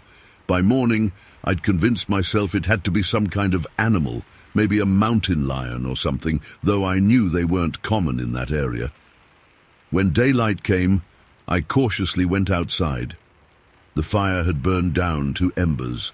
I looked for tracks, for any sign of what had been there, but found nothing obvious. Just some broken branches at the edge of the woods, and what might have been large footprints in a muddy patch near the embankment, though they were smudged, and I couldn't be sure. I called my uncle that morning and tried to explain what happened. He suggested it was probably a fox. They can make ungodly sounds, he said, or maybe just the wind playing tricks. But the way he said it, I could tell he was holding something back. A few days later, I was flipping channels on the small TV in the trailer when I froze. There was a documentary about unexplained phenomena, and they were playing audio recordings of supposed Sasquatch vocalizations. My blood ran cold. Those sounds, they were exactly what I'd heard that night. The same pitch, the same modulation, the same almost human quality that made it so terrifying. I called my uncle again, this time demanding to know if there had been other reports like mine in the area. He was quiet for a long time before admitting that yes, there had been stories over the years. The previous family who'd rented the trailer had left suddenly, breaking their lease. Before them, a caretaker who'd lived there in the 80s had reported strange encounters. The land had a history, he said, going back to when it was still a working farm in the 1950s. Why hadn't he told me? He didn't think I'd stay if I knew, he said. And he needed the rent money, small as it was. I wanted to leave immediately, but I had nowhere else to go and barely any savings. So I stayed, but I changed my habits. I never went out after dark. I kept the windows covered at all times, not just at night but during the day too. The feeling of being watched intensified after that night. Sometimes I'd wake up to what sounded like something moving around the trailer, heavy footsteps on the metal steps, or what seemed like fingers dragging along the siding. I lasted 2 more months before I couldn't take it anymore. I found a tiny apartment in town and moved out in July. My uncle didn't even charge me for breaking the lease. He knew. That was 27 years ago, and I've never gone back to that property. My uncle eventually sold it, and I heard the new owners tore down the old trailer and built a proper house. I wonder if they've experienced anything. I've done research over the years, read about Sasquatch encounters and other phenomena. Some descriptions match what I experienced: the circling behavior, the screams, the feeling of being watched. Others say it could have been something else entirely, a Wendigo, a forest spirit, or something not even classified yet. All I know is that whatever was in those woods was intelligent and was sending me a message that night. It didn't like the fire. It was telling me I was the intruder, not it. And to this day, I sleep with the blinds closed and a light on. I can't stand the thought of looking out a window at night and seeing something looking back. I've moved 6 times since then, always to urban areas with lots of neighbors and streetlights. I don't go camping. I don't do bonfires. And when people talk about how peaceful and restorative nature is, I just nod and smile. Because I know what's out there in the dark, circling, watching, waiting. I know what it sounds like when it's angry, and I pray I never hear that sound again. Story 11. So I've been sitting on this experience for over 25 years now, and I've never really shared it outside of close friends and family. But after stumbling across some recordings online recently, I feel like I need to put this out there and see if anyone else has experienced something similar. This happened back in 1996. I was a police officer, still am actually, named Marcus Wilson. My buddy, I'll call him Jim here, was actually the police chief in our town. We both needed a break from work, so we planned a weekend getaway at Camp Hit or Miss in Clinton County, Pennsylvania. It's this remote spot nestled in the mountains, surrounded by dense forest. The kind of place where cell phones didn't work back then, not that many people even had them in '96. We arrived on a Friday afternoon. The drive up was beautiful. Winding mountain roads, towering trees, that sort of thing. The camp itself was nothing fancy, just a basic cabin with a porch that overlooked the hollow below and faced the mountain on the opposite side. We unpacked our gear, which included our service weapons and some extra firearms for target shooting. Being cops, we were always comfortable around guns, and we figured some target practice would be a good way to blow off steam. The first day was completely normal. We set up some targets about 50 yards from the cabin and spent a good portion of the afternoon shooting. We weren't really concerned about the noise. The place was remote, and as far as we knew, there weren't any neighbors for miles. We were making quite a racket, I'll admit. The gunshots were echoing through the hollow and probably could be heard for a considerable distance. After target practice, we grilled some steaks, had a few beers, and just enjoyed being away from the stress of the job. The weather was perfect, not too hot, with a slight breeze. As evening came, we moved to the porch. There were a couple of old wooden chairs there, and we sat down to watch the sunset over the opposite mountain. Jim was telling me about some trouble he was having with the town council, and I was just half listening, taking in the scenery. It was around 8 p.m. when we heard it. At first, I thought maybe it was just the wind or some distant machinery. But then it came again, louder, clearer. It was a vocalization, but not from any animal I'd ever heard before. And I grew up in rural Pennsylvania, so I'm familiar with pretty much every creature in those woods. Bears, coyotes, bobcats, you name it. This sound, it's hard to describe accurately. It wasn't a howl exactly, not like a wolf. It wasn't a scream like a mountain lion. It was something deeper, more guttural, but also had this almost intelligent quality to it. Like it was purposeful. It started low and then rose in pitch before trailing off. It echoed across the hollow from the opposite mountain. Jim and I both stopped mid-conversation. We looked at each other, and I could see my own confusion mirrored in his face. "What the hell was that?" he whispered. I shook my head. "I have no idea." We both stood up and walked to the edge of the porch. The sun had almost completely set by now, and the forest across the hollow was getting dark. We strained our eyes, trying to spot any movement on the opposite mountain, but it was too far away and too dark. Then we heard it again. This time it was louder, and it seemed to be coming from a slightly different location, as if whatever was making the sound was moving. The sound literally made the hair on my arms stand up. It was powerful, the kind of sound that you feel in your chest as much as you hear it with your ears. Jim went inside and came back with our flashlights and his service weapon. I already had mine on my hip. We stood there on the porch, scanning the darkness with our lights, though we knew they wouldn't reach nearly far enough to see across the hollow. "Could be a bear," Jim suggested, but he didn't sound convinced. The sound came again, and this time it was definitely moving. It seemed to be traveling along the ridgeline of the opposite mountain. We tracked it by ear, pointing our flashlights in the direction of each vocalization. Whatever was making that sound was big. The volume alone told us that, and it was moving fast, faster than a person could move through that terrain. Over the next 15 to 20 minutes, we listened as the sounds continued, moving in what seemed like a deliberate path. It wasn't random wandering. It started directly across from us on the opposite mountain, then moved along the ridge, eventually circling behind our cabin. That's when I started to get really uneasy. It was one thing when it was across the hollow, but now it was on our side, behind us. The forest behind the cabin was thick, a mixture of pine stands and these dense laurel thickets that could be up to 15 feet tall.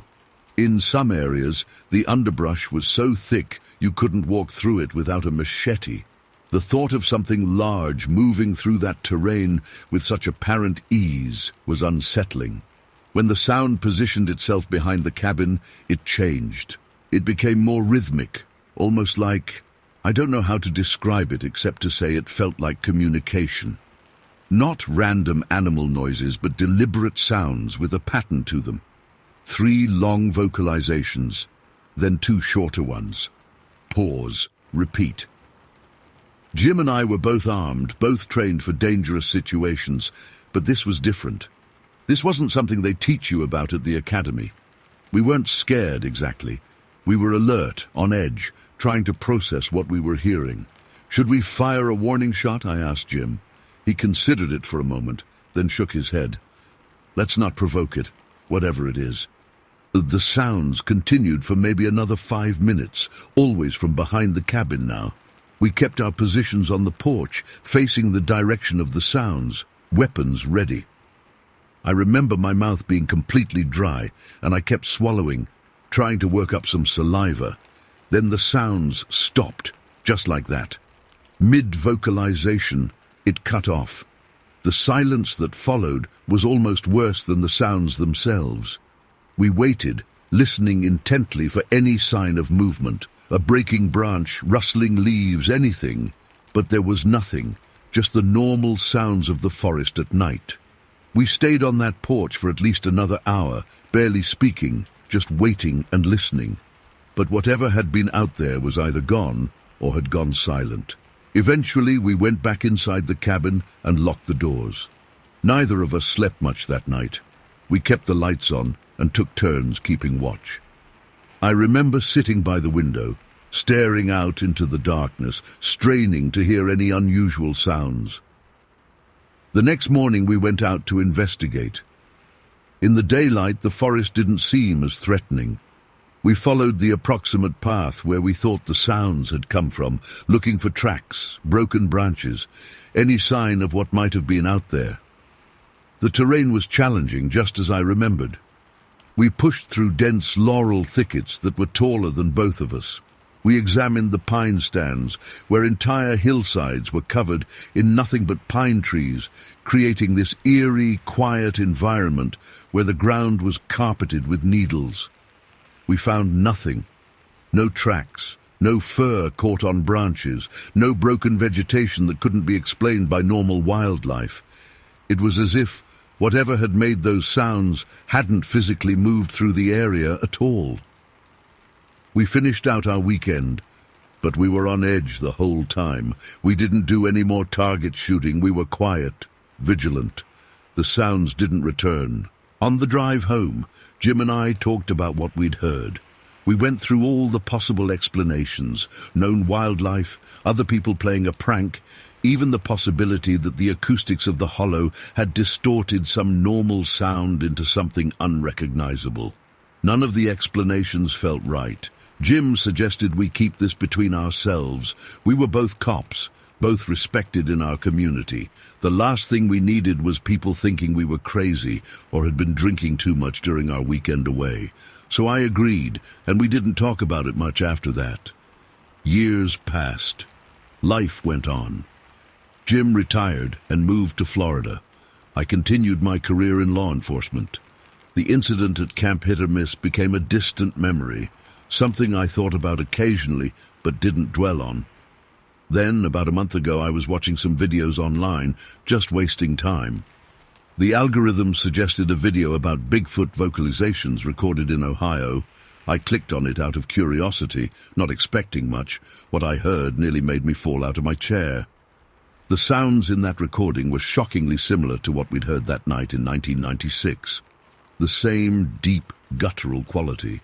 The same pattern of rising and falling pitch. The same intelligence behind it. I found myself going down a rabbit hole, watching video after video, listening to recording after recording. Some were clearly fake, others ambiguous. But a few raised the hairs on my arms, just like that night at Camp Hit or Miss. I called Jim the next day.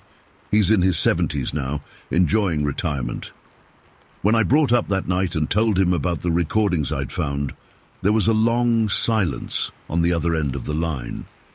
"I still think about that sometimes," he finally said. "Never heard anything like it before or since." I asked him if he thought it could have been a Bigfoot. He laughed, but it wasn't a dismissive laugh. It was the laugh of someone who doesn't want to admit they're considering something that sounds crazy. "I don't know what it was, Marcus," he said. "All I know is that it wasn't anything I could explain." That's where I'm at now. I've been a police officer for almost 30 years. I deal in facts, in evidence. I'm not prone to flights of fancy or wild speculation.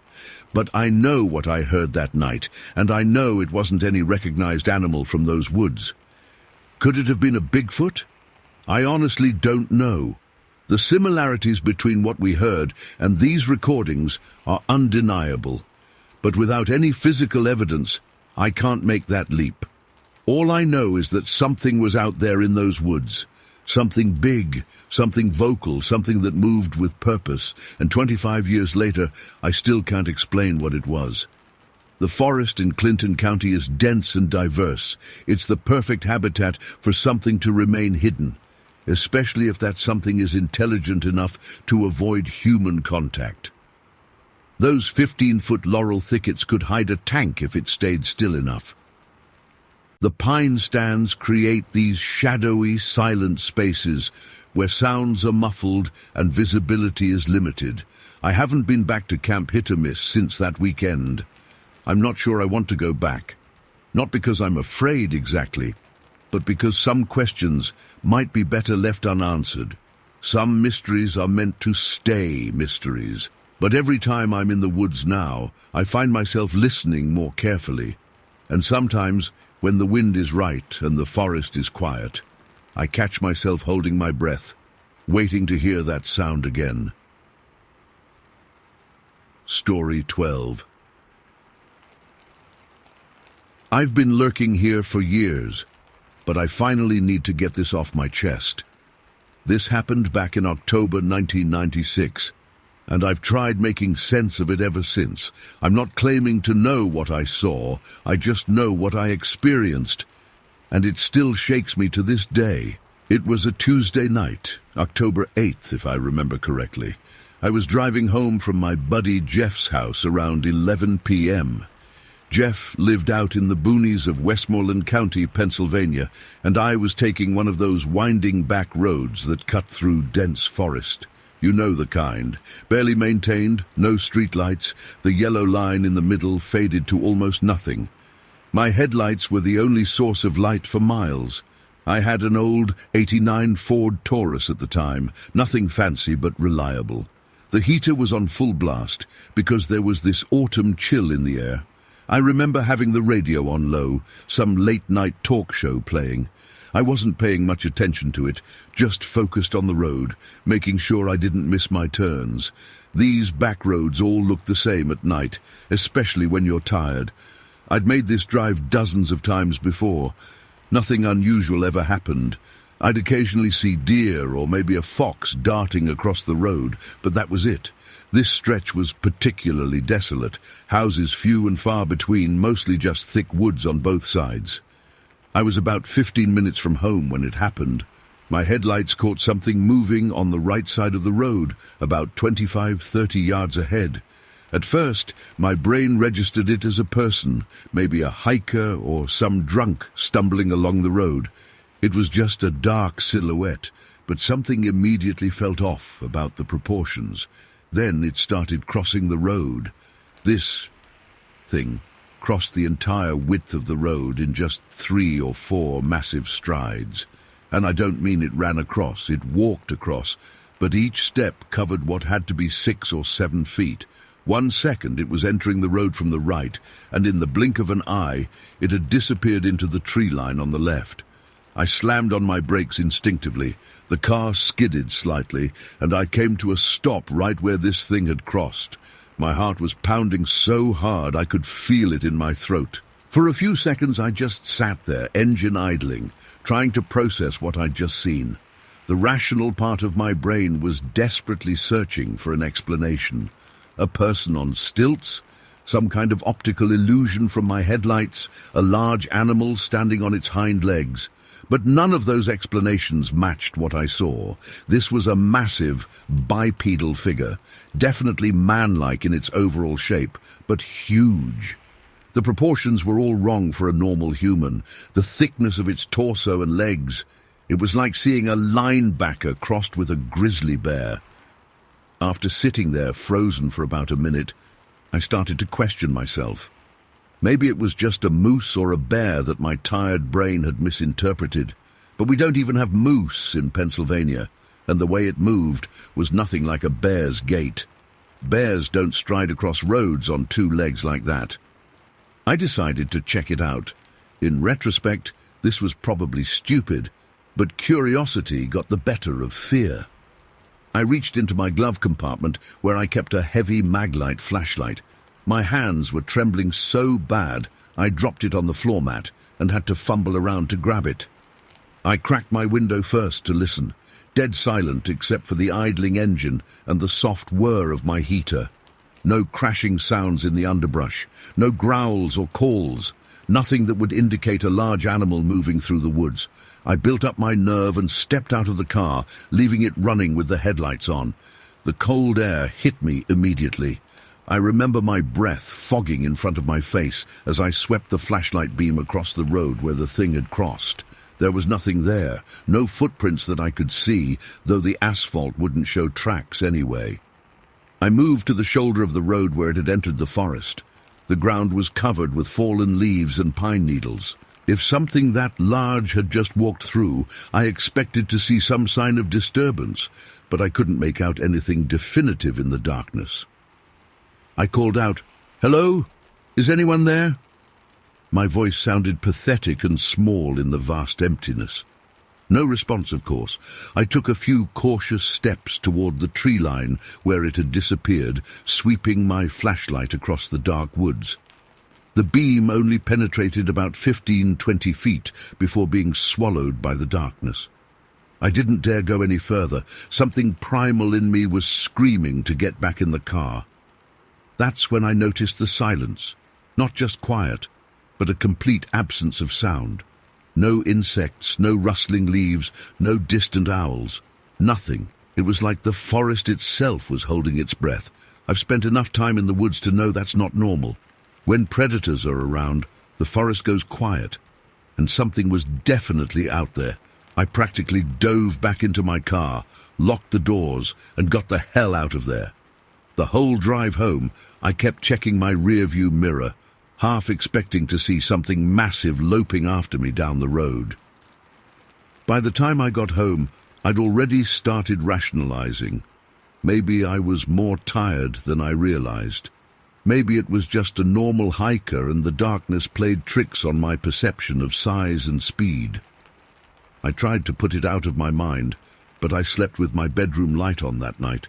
The next morning, in the harsh light of day, I felt kind of stupid about how scared I'd been. I convinced myself I needed to go back and check the spot in daylight. Maybe I'd find a logical explanation. Maybe there'd be footprints or some other evidence that would make sense of what I saw. So after work that day, around 4 p.m., I drove back to that same stretch of road. It took me a while to find the exact spot, but I recognized a distinctive dead tree near where I'd stopped the car. I parked on the shoulder and got out, feeling silly now. In daylight, the woods didn't seem threatening at all. Just normal Pennsylvania forest, mostly oak and maple trees with patches of pine, the ground covered in a layer of fallen leaves from the autumn change. I walked to where I'd seen the thing enter the woods and started looking around. There were no obvious footprints that I could find, but what I did notice was a subtle disturbance in the undergrowth. A sort of pathway where the fallen leaves seemed compressed, small branches broken at about chest height. It created a rough corridor leading into the woods, as if something large had recently passed through. I followed this disturbed area about 30 feet into the forest before stopping. The path continued deeper, but I wasn't about to go wandering off into unfamiliar woods alone. I took some photos with a disposable camera I had in my car. Wish I still had them, but they were lost in a move years ago. What struck me most was the width of this path. It was broader than what a human would make pushing through the brush, and the broken branches were snapped at a height that would be above my head, and I'm 5'8". That's when I decided to do a little experiment. I went back to the road and tried to recreate what I'd seen the night before. I sprinted across the road as fast as I could, counting my steps. It took me 4.5 steps to cross the same distance that this thing had covered in 3. Let that sink in. I was running and needed more steps than this thing took while walking. I spent about an hour examining the area, looking for any other evidence. I found nothing conclusive. No hair, no clear footprints, nothing that would definitively prove what I saw was real. Just that disturbed pathway through the woods. As the sun started to get lower in the sky, I felt increasingly uncomfortable being there. That same primal feeling from the night before started creeping back. I didn't want to be anywhere near that spot after dark. On the drive home, I tried to calculate how tall the figure must have been based on its stride length and the height of the broken branches. My best guess? At least 8 feet tall, and not slim either. This thing had mass. The silhouette I glimpsed showed an incredibly thick torso and massive legs. Over the next few weeks, I became a bit obsessive. I went to the library and researched local folklore, looking for anything similar to what I'd seen. I found some old newspaper clippings about wild man sightings from the 70s and 80s in neighboring counties, but nothing specific to that area. I asked a few locals if they'd ever heard stories about something strange in those woods. Most just laughed it off, but one old-timer at the gas station got real quiet when I mentioned it. He didn't say anything specific, just muttered something about staying out of certain parts of the forest after dark. When I pressed him for details, he clammed up completely. I went back to that spot one more time about a week later, bringing a friend with me for moral support. We found nothing new, and he clearly thought I was overreacting to seeing a bear or a deer. The disturbed pathway through the undergrowth was already less visible, nature reclaiming the space. Eventually, I had to let it go. I had no proof, no witnesses, nothing but my own recollection of what I'd seen. I started taking a different route to Jeff's house, adding an extra 15 minutes to my drive just to avoid that stretch of road. Here's what I know for certain. What I saw that night wasn't a bear, wasn't a deer, wasn't a person. It was bipedal, massive in height and build, and moved with a speed and grace that defied its size. It crossed that road in a few effortless strides and disappeared into dense woods without making a sound. I've run through every possible explanation I can think of. The most rational conclusion I can come to is that I saw a person and my tired mind exaggerated the details. But that doesn't explain the disturbed pathway through the woods or the broken branches at that height. Whatever it was, the encounter lasted maybe 5 seconds total, but it stayed with me for over 25 years now. I've never seen anything like it again. And part of me hopes I never will. Sometimes I still have dreams about it. In the dreams, I'm always back on that road, but when I stop the car, I get out and follow the thing into the woods. I never see where the dream leads because I always wake up in a cold sweat before I find out what's waiting for me in the darkness. I don't know what I saw that night in Westmoreland County. I just know that it was real.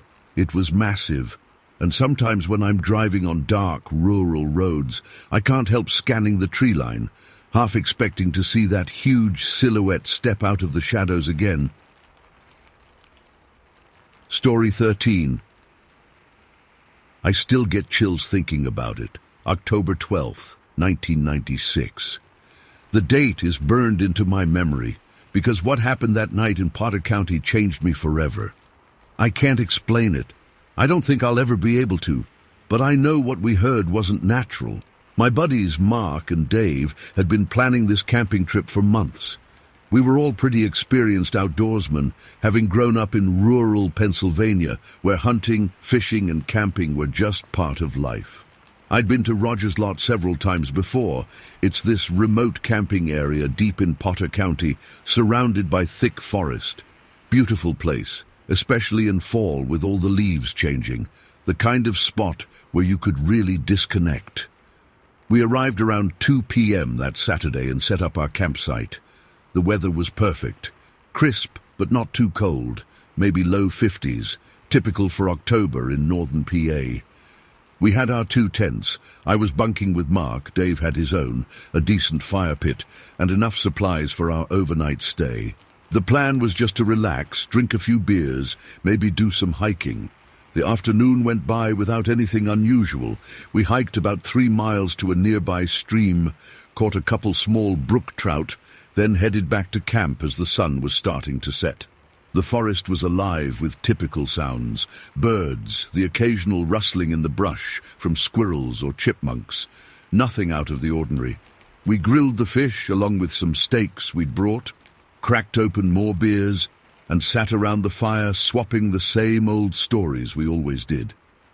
Around 9:30 p.m., we started noticing the owls. At first, it was just one, somewhere off to the east of our campsite, that distinctive hoot that carries through the trees. Then another one joined in from the north. Before long, it seemed like we had a whole parliament of them calling to each other. Dave, always the goofball, started hooting back at them. "Come on, guys," he said, taking a swig of his beer. "Let's see if we can get them to talk to us." I didn't see the harm, so I joined in. Mark was reluctant at first, but eventually started hooting too. We were probably making fools of ourselves, but who cared? We were miles from anyone who might hear us. The owls actually seemed to respond, which got us even more excited. We'd hoot, Wait a few seconds, and sure enough we'd hear them call back. This went on for maybe 20 minutes. It was getting late, probably around 10:30 p.m., and the temperature had dropped into the low 40s. The fire was dying down, and I was starting to think about turning in for the night. Mark had already gone to the tent to get his sleeping bag ready. Dave was stoking the remaining embers of the fire. I was sitting on a log, just taking in the night sounds, still occasionally hooting at the owls. That's when everything changed. The first thing I noticed was how suddenly the owls stopped, all of them at once. The forest went completely silent in a way that felt unnatural. No crickets, no rustling leaves, nothing. Just dead silence. The hair on my arm stood up before I even heard anything else. "You guys hear that?" Dave whispered, freezing with a stick still in the fire. "Hear what?" I asked, but then I heard it too. A cracking sound like something heavy stepping on branches, coming from about 50 yards behind my tent. Mark poked his head out. "What's going on?" "Shh," Dave hissed. "Listen." We all went still. The cracking got louder, more deliberate. Whatever was moving through the brush wasn't trying to be quiet. It was big, much bigger than a raccoon or fox. My first thought was bear, which wasn't uncommon in these parts, but something felt off about the rhythm of the movement. Then came the sound I'll never forget as long as I live. It started as a low, rumbling growl that seemed to build from the ground up. Then it transformed into this hoot, but not like an owl. This was deep, guttural, and it had this pattern of forceful exhaling followed by inhaling that no animal I knew made. It was almost like an ape's call, but different, more deliberate, more intelligent sounding. "What the fuck is that?" Mark whispered, now fully out of the tent and standing beside me. I didn't answer. I couldn't. The sound paralyzed me. It came again, louder this time, followed by the sharp crack of what sounded like a tree branch being snapped in half. Not falling and breaking, but being deliberately broken. "Get the flashlight," I finally managed to say to Dave, who was closest to our gear. He fumbled around and grabbed our high-powered maglite. Just as he clicked it on, there was a sudden, violent thrashing in the underbrush about 30 yards to our right. Something large was moving, circling around our camp. Dave swung the flashlight in that direction, but whatever it was stayed just beyond the light's reach. All we could see were branches and bushes moving, shaking violently as if something was pushing through them. And then it screamed. I've heard mountain lions, I've heard bears, I've heard just about every animal that lives in Pennsylvania woods. This wasn't like any of them. It was primal, raw, and so loud it seemed to vibrate in my chest. It wasn't just a scream of aggression. There was something almost human in its modulation, the way it rose and fell, like it was trying to communicate something specific. "Holy shit," Dave whispered, his hand shaking so badly the flashlight beam danced wildly through the trees. The creature, I don't know what else to call it, continued to circle our camp. We could track its movement by the sounds of breaking branches and underbrush being disturbed. It would stop occasionally, make that hooting sound, then proceed. It was methodical, like it was sizing us up, studying our reaction. "Should we make a run for the truck?" Mark asked, his voice trembling. "No," I said quickly. "We're better off staying by the fire." I wasn't sure if that was true, but running through dark woods with whatever this was out there seemed like a terrible idea. I grabbed another log and threw it on the fire, hoping the flames might keep the thing at bay. As the fire flared up, casting more light into the surrounding forest, the creature let out another one of those horrifying screams. This one sounded angry, threatened. The three of us huddled closer to the fire, backs to each other, staring out into the darkness. The creature continued to circle, never coming into view, but making sure we knew it was there. The psychological effect was devastating. My heart was pounding so hard I could hear it in my ears. My mouth was bone dry, despite the beer I'd been drinking all evening. After what felt like an eternity, but was probably about 20 minutes, the sounds began to move away from our immediate campsite. We could hear it crashing through the underbrush, heading up a hill to the north. The hooting continued, but grew fainter with distance. When it reached what I guessed was the top of the hill, maybe a quarter-mile away, it let out one final tremendous scream that echoed through the valley. The sound lingered in the air long after it should have faded, like it had left some kind of invisible stain on the night. And then, nothing. The three of us sat in silence for what must have been an hour, straining to hear any sign of the creature returning. The fire burned low again, but nobody dared move to add more wood. The flashlight eventually grew dim, but Dave just kept holding it, pointing it uselessly into the darkness. "What the fuck was that?" Mark finally whispered, breaking the silence. "Mountain lion, maybe?" Dave offered, but his voice lacked conviction. I shook my head. "That wasn't a mountain lion. I've heard plenty of them. That was something else." We didn't sleep that night. We couldn't. We just sat around the dying embers of the fire, jumping at every tiny sound from the forest. The strangest part was that the normal night sounds never returned. The owls that had been so vocal earlier remained silent. No crickets, no rustling from nocturnal animals. It was like everything was hiding. When the first grey light of dawn finally crept through the trees, we felt brave enough to investigate. With shaking hands and pounding hearts, we followed the trail of disturbance around our campsite. The underbrush was trampled in a clear circle around our camp, like something had been pacing, watching us from every angle. Then we found the tracks. They were pressed into a patch of soft mud near the edge of camp. At first glance, they looked almost human. A large foot with 5 distinct toes, but these were huge. At least 15 inches long and incredibly wide. The stride length between pairs of tracks was enormous, suggesting whatever made them was tall, very tall. "This is bullshit," Dave said, his voice cracking. "Someone's fucking with us, has to be." But we were miles from the nearest road, in a remote part of the forest that saw maybe a handful of campers each month. The idea that someone would trek out here just to scare random campers made no sense. We packed up faster than we ever had before, barely speaking as we stuffed sleeping bags into stuff sacks and collapsed tent poles. The drive back was equally silent, each of us lost in our own thoughts, trying to rationalize what we'd experienced. I called the Pennsylvania Game Commission when I got home. The officer I spoke with listened patiently, then told me with absolute certainty that what we'd heard was a mountain lion. When I mentioned the tracks, he suggested they were bear tracks distorted by rain, or maybe even human tracks that had been altered as a prank. I didn't argue, but I knew he was wrong. I've spent my entire life in these woods. I know what bears sound like. I know what mountain lions sound like. This was neither. It's been over 25 years since that night, and I've never gone back to Roger's lot. Mark and Dave haven't either. We don't talk about it much. But when we do get together and the conversation turns to camping, there's always this moment of uncomfortable silence where we all remember. I've tried researching similar encounters in Potter County.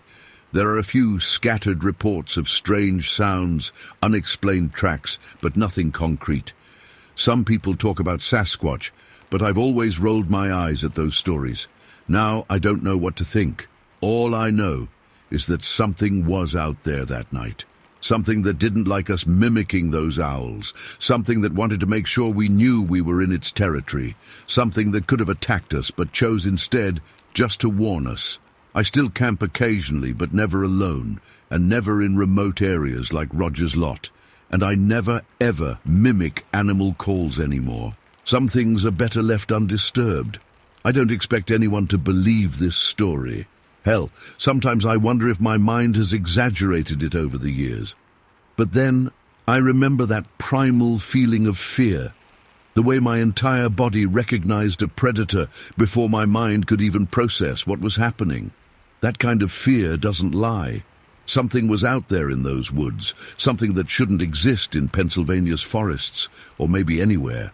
And sometimes, on quiet nights, when I'm lying in bed and the wind hits my window just right, I swear I can still hear that hooting sound, followed by that scream, echoing across the years, reminding me that there are things in this world we still don't understand. Story 14. I've been sitting on this experience for the past 25 years and I'm still not sure what to make of it. Most people I've told either think I'm crazy or that my friend and I were just confused about what we saw. But I know what I saw, and it wasn't anything that should exist in the Pennsylvania woods. It was August 1997, the summer before my senior year of high school. My best friend Mark and I decided to do some hiking in Lycoming County, in an area locals call the Beaver Dam. It's this really dense, wild section of forest with lots of fallen trees and overgrown trails. We'd been there a bunch of times before, fishing and hiking, so it wasn't new territory for us. That day was hot and humid in that typical Pennsylvania summer way, the kind where your shirt sticks to your back within minutes of being outside. We'd packed some sandwiches, a couple of Snapples and our pocket knives, which we always brought on hikes thinking we were these hardcore outdoorsmen or whatever. We parked Mark's beat-up Chevy S10 at this little pull-off area where there's an unofficial trailhead. I remember joking about his truck barely making it up the last hill as we grabbed our backpacks. The trail starts off pretty well defined, but gets harder to follow the deeper you go. We'd been hiking for maybe an hour and a half, just shooting the shit about girls from school, bands we were into. I was obsessed with Radiohead's OK Computer that had just come out, and what we were going to do after graduation. Normal teenage stuff. The forest was doing its usual thing, birds calling, leaves rustling, occasional scurrying sounds from squirrels or chipmunks.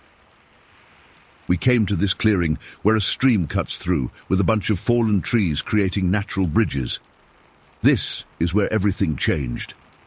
I was taking a drink from my water bottle when Mark nudged me hard in the ribs. "Dude, look over there," he whispered, pointing toward a massive oak tree about 50 yards ahead. "Something just moved behind it." At first I couldn't see anything, but then I caught a glimpse of movement. It was big, definitely not a squirrel or raccoon. My first thought was a black bear, which aren't uncommon in that area. Or maybe a deer. Either way, we were both immediately interested. "Want to get closer?" Mark asked. I nodded, and we started moving forward slowly, trying to be quiet, but probably making way more noise than we realized with every twig snapping under our timberlands. As we got about 30 yards away, I started feeling weird.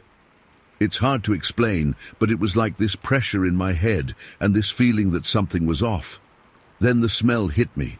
Jesus Christ, that smell! Like roadkill that's been baking in the sun for days, mixed with this musty, moldy basement smell. I actually covered my nose with my t-shirt. "You smell that?" I whispered to Mark. His face was scrunched up, so obviously he did. That's when we saw it clearly for the first time. It wasn't behind the tree anymore. It was kneeling at the base of a fallen log, about 25 yards ahead of us. At first, my brain tried to make it into something familiar. Maybe a bear digging for grubs, or a hunter in camouflage setting up a trail camera, but it wasn't either of those things. It was shit. Even typing this now makes my hands shake. It was kneeling there, doing something with its hands that I couldn't make out. Its back was to us, and it was covered in this matted brown hair. Not fur exactly, but not like human hair either, something in between, and it covered its entire body. I remember grabbing Mark's arm so hard he winced. We both froze, not knowing what to do. Run, yell, take a picture. This was 1997, so we didn't have phones with cameras, just our eyes and memories. The thing must have heard us because it suddenly stopped whatever it was doing. For what felt like forever, but was probably only 5 seconds, it just stayed perfectly still. Then slowly, it began to stand up. It unfolded itself from the ground in this weird, jerky motion, like its joints worked differently than they should. As it stood to its full height, my stomach dropped. This thing was massive, easily 7 feet tall, maybe more. Its arms were impossibly long, hanging down almost to its knees, and then it turned its head to look at us. I'll never forget that face as long as I live. It wasn't an animal face, but it wasn't fully human either. It had a man-like head with this heavy brow, but the proportions were all wrong. Its eyes were deep-set and dark. I couldn't make out a color from that distance, but they reflected the patchy sunlight coming through the trees. The nose was flat and wide, and its mouth seemed too big for its face. The brown hair covered most of its head too, but thinner on the face so you could see the skin underneath, which looked leathery and weathered. For a moment, we all just stared at each other. I couldn't breathe. My legs felt like they were cemented to the forest floor. Mark was completely silent beside me, which was unusual for him since he normally can't shut up. The thing tilted its head slightly, almost like it was curious about us. That small movement broke whatever spell was holding us in place. Mark took a step backward, accidentally snapping a branch under his foot. The crack seemed to echo through the entire forest, and the creature's reaction was immediate. It turned its whole body toward us now, and I got a better look at its build. It was like someone had taken a gorilla's body and stretched it to human height but kept the massive chest and shoulders. Its hands were huge, with long fingers that seemed too dexterous for something so wild-looking. Then it made a sound I'll never forget. Not quite a growl, not quite human. It was this deep, rumbling sound that seemed to start in its chest and vibrate the air around us. I felt it more than heard it. That's when I noticed Mark wasn't beside me anymore. I glanced back to see him already several yards away, starting to run. My brain finally caught up with my instincts, and I turned to follow him. But before I did, I looked back one more time. The creature had taken a step toward us, but then stopped. It was now standing at the edge of a thicker section of brush, about 20 yards ahead. It was so tall it had to duck under some low-hanging branches. For a split second, our eyes met again, and I swear there was intelligence there. Not animal cunning, but something that understood what it was seeing. Then it turned and pushed into the thick brush, moving with this strange combination of power and agility that shouldn't be possible for something that size. The vegetation swallowed it up within seconds, branches swaying where it had passed. I ran then, harder than I've ever run in my life. I caught up to Mark pretty quickly, since he'd stopped to wait for me once he realized I wasn't right behind him. "What the fuck was that?" he kept saying over and over. "What the fuck was that?" His face was ghost white and he was shaking all over. I couldn't answer him. My mouth was dry and my heart was pounding so hard I could hear it in my ears. We didn't stop running until we reached the stream again, which meant we were about halfway back to the car. We paused there, both of us doubled over, trying to catch our breath. The woods around us seemed different now, threatening instead of peaceful. Every rustle and crack made us jump. That smell was gone, but I swear I could still taste it in the back of my throat. "Do you think it's following us?" Mark whispered, looking back the way we'd come. I listened hard, but couldn't hear anything besides our own heavy breathing and the normal forest sounds. "I don't know," I said honestly, "but let's get the hell out of here anyway." We made it back to the car in record time, practically sprinting the whole way. Mark fumbled with his keys, dropping them once before managing to unlock the doors. We jumped in, and he started the engine with shaking hands. Neither of us spoke as he reversed out of the pull-off area and peeled out onto the main road. It wasn't until we were about 10 miles away, approaching civilization again, that Mark finally broke the silence. "That wasn't a bear," he said, his knuckles white on the steering wheel. "No," I agreed. "It definitely wasn't a bear." "Or a person in a costume," he added. "No way," I said. "Did you see how it moved? How tall it was? Nobody could fake that." We spent the drive back to town trying to rationalize what we'd seen. Maybe it was some kind of undiscovered primate in Pennsylvania. Yeah, right. Maybe it was a deformed bear standing on its hind legs, but bears don't have faces like that. Maybe we both hallucinated the same thing. From what? None of the explanations fit. When we got back to Mark's house, we sat in his driveway for a long time, still trying to process it. His mum eventually came out and asked if we were okay, probably because we looked like we'd seen a ghost. In a way, we had.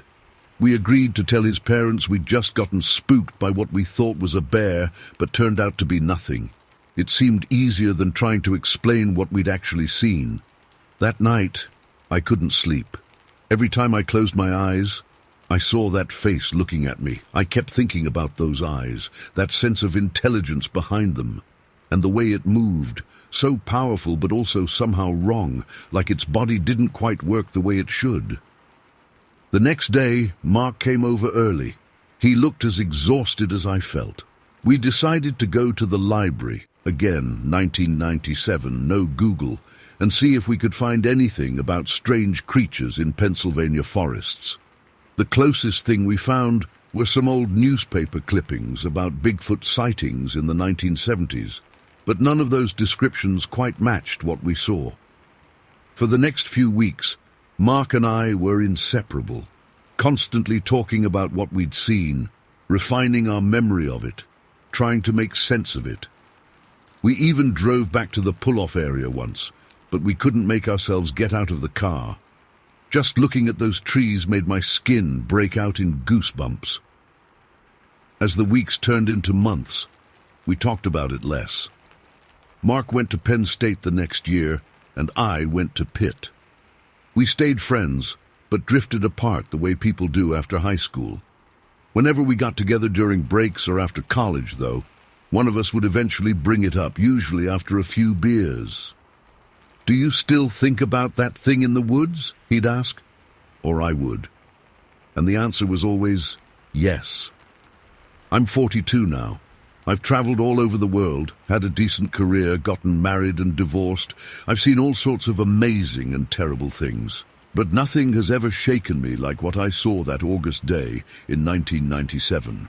I've tried researching it over the years.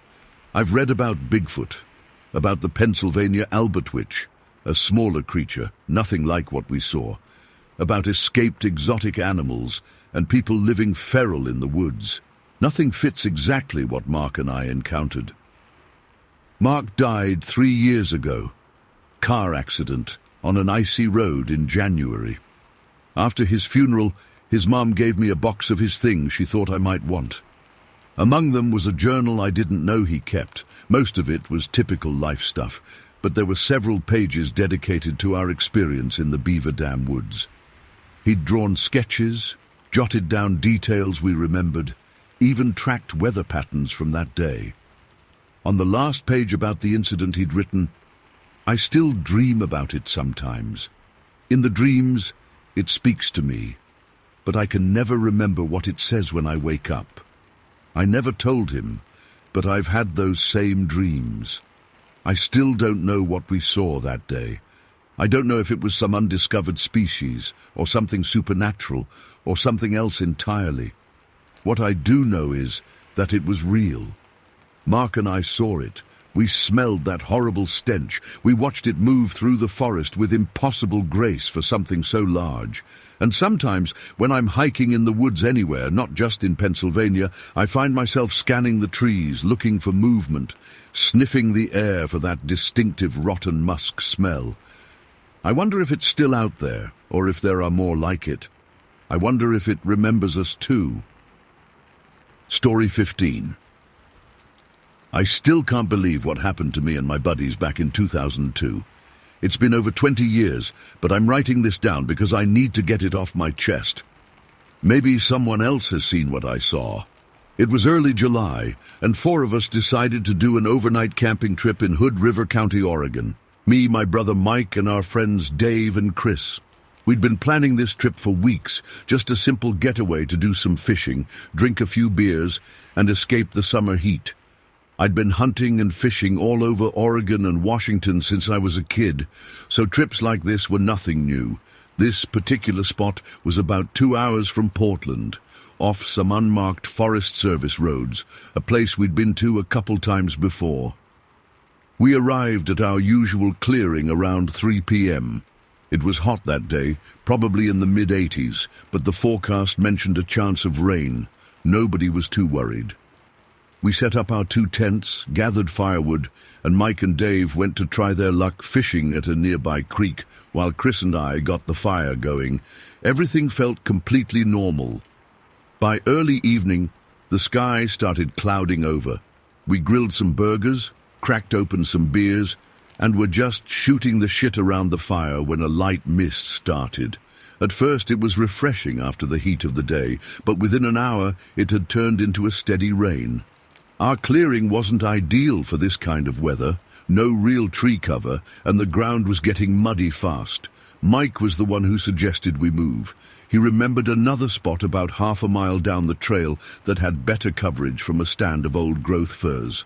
It would be more sheltered, and the ground was higher so it wouldn't turn into a mud pit. None of us were thrilled about packing up in the rain, but it made sense. So around 9:30 p.m., we doused the fire, gathered our gear, and headed into the forest. The rain was coming down pretty good by then. We all had headlamps, and I was carrying my .30-06 rifle. I always bring it camping, mostly for protection from bears or cougars, though I'd never actually needed to use it before. I was leading our single-file line down the narrow trail, with Mike behind me, then Chris and Dave bringing up the rear. The trail wasn't maintained and had grown over in places. We were maybe 10 minutes into our hike when I noticed something strange. I swept my headlamp across the trees to the right of the trail and caught a reflection of eyes, like animals' eyes do when light hits them. But these were different. First off, they were positioned way too high, had to be 7 or 8 feet up. Second, they were this weird bluish silver color I'd never seen before. And third, this is what really freaked me out. They weren't just reflecting statically like a deer caught in headlights. They were moving deliberately, swaying side to side, like whatever it was peeking around a thick fir tree watching us. I stopped dead in my tracks. Mike bumped into me from behind. "What's up?" he asked. I pointed my light directly at where I'd seen the eyes, but they were gone. "I thought I saw something," I said, unsure whether to freak everybody out. "Some kind of animal." "Probably just a deer," Dave called from the back, but I knew it wasn't a deer. I've hunted my entire life. I know what deer eyes look like, what bear eyes look like, what cougar eyes look like. These were different. And the way they moved, it wasn't random or startled. It was controlled, deliberate, intelligent. I unslung my rifle, holding it ready but not raising it yet. We continued down the trail, and I kept scanning the woods to our right. The rain was making visibility even worse, creating weird shadows as our headlamps cut through the darkness and the water droplets. Nobody was talking much anymore. I think they could tell from my body language that something was off. About 5 minutes later, we were all startled by a raccoon that darted across the trail right in front of us. Everyone jumped, and Chris even let out a small yelp. We laughed nervously, relieved it was just a raccoon. But then, not 20 yards further, I saw them again, those same bluish-silver eyes. This time they were lower to the ground, maybe 3 feet up, crouched behind a fallen log, about 15 yards off the trail, and they were definitely watching us. Without thinking, I raised my rifle and fired. The sound was deafening in the quiet forest. The recoil jarred my headlamp loose, and suddenly my light was pointing at the ground. I fumbled to adjust it, my heart pounding in my chest. "Jesus Christ, Lucas!" Mike shouted. "What the hell are you shooting at?" I got my light fixed and aimed it where I'd seen the eyes, but there was nothing there, just the fallen log, rain dripping from the surrounding ferns. "There was something watching us," I said, my voice shaking a bit. "I saw its eyes." Dave and Chris had pushed up next to us now, all of us huddled on the narrow trail, our headlamps creating a small island of light in the darkness. "I didn't see anything," Chris said, but his voice was tense. "Let's just get to the campsite," Mike suggested. "We're all jumpy in this rain." I nodded but kept my rifle ready as we continued down the trail. None of us spoke much after that. We finally reached the spot Mike had remembered, a small clearing under the thick canopy of old-growth firs where the ground was relatively dry. We quickly set up our tents, but the mood was shot. We didn't build another fire, just crawled into our sleeping bags. I barely slept that night. Every sound, every raindrop hitting the tent, every branch creaking in the wind, had me on edge. I kept thinking about those eyes and the way they had moved, not like an animal, like something that was studying us, sizing us up. When morning finally came, the rain had stopped. In the daylight, everything looked normal again, just a typical northwest forest. We made a quick breakfast, and then Mike suggested we go check out where I had fired the shot the night before. Part of me didn't want to go back, but another part needed to know what I'd seen. So we packed up camp and headed back down the trail. It was easy to find the fallen log in the daylight. I approached cautiously, studying the ground around it, and that's when I saw it, a footprint. Pressed into the wet soil on the far side of the log was a massive impression. At least 15 inches long.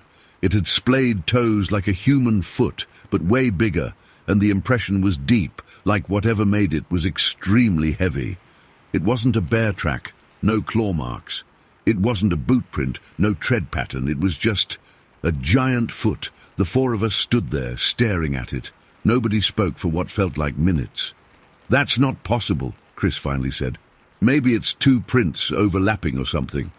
But it wasn't. It was a single, clear footprint, and it hadn't been there when we passed by the previous night. The rain would have softened it by morning if it had. I looked for other prints but couldn't find any clear ones, just some disturbed vegetation leading away from the log, deeper into the forest. Whatever made that print had stepped there, then moved off into thicker undergrowth, where the ground was covered with ferns and pine needles. "Bigfoot," Dave whispered, half joking, but nobody laughed. We got out of there pretty quickly after that. The whole hike back to our cars, I couldn't shake the feeling we were being watched again. I kept looking over my shoulder, scanning the trees for those bluish silver eyes.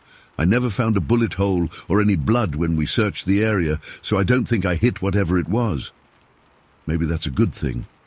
I've tried to rationalize what I saw in the years since. A bear standing on its hind legs, a weirdly positioned cougar, some kind of optical illusion from the rain and darkness.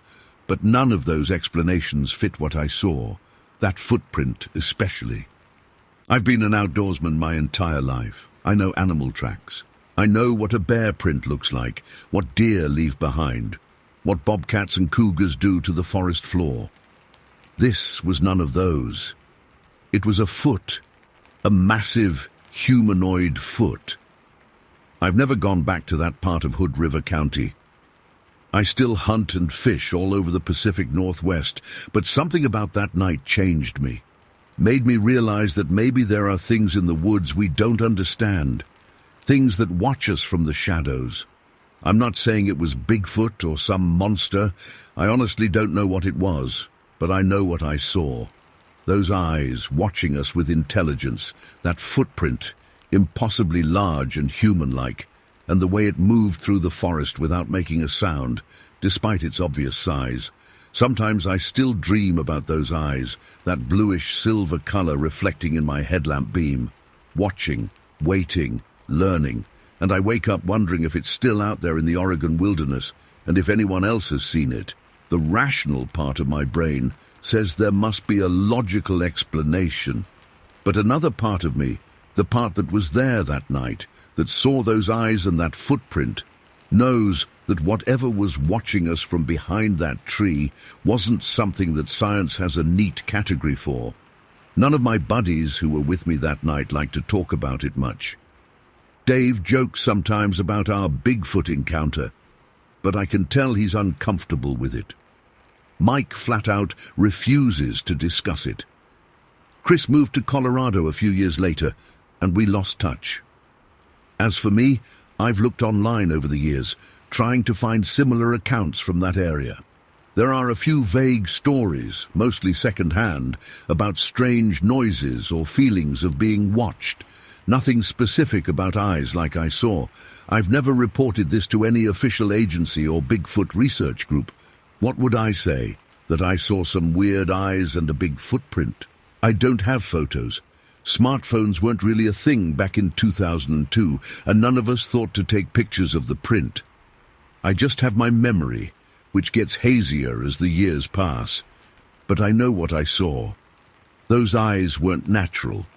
That footprint wasn't from any known animal, and the way whatever it was moved through the forest that night, deliberately, silently, intelligently, still sends chills down my spine when I think about it.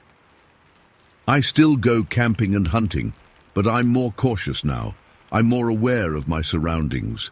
I listen more carefully to the sounds of the forest, and sometimes, when I'm alone in the woods and the sun starts to set, I find myself scanning the trees, half expecting to see those bluish silver eyes watching me again.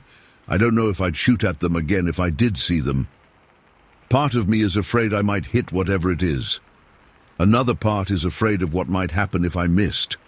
All I know for sure is that something was watching us that night in the Oregon woods. Something that shouldn't exist according to what we know about the natural world. And I can't help but wonder if it's still out there, watching other hikers and campers who venture into its territory. So if you're ever camping in Hood River County and feel like something's watching you from the darkness beyond your fire, maybe it is. And if you see a pair of bluish silver eyes reflecting in your flashlight beam, positioned way too high up a tree, well, now you know you're not the first. What you do with that information is up to you. As for me, I've made my peace with not knowing exactly what I encountered. Some mysteries are probably better left unsolved, but I'll never forget those eyes or that footprint, and I'll never stop wondering what might have happened if I'd gone into the woods looking for it instead of hurrying back to the safety of civilization. That's my story. Believe it or don't, doesn't matter to me. I know what I saw.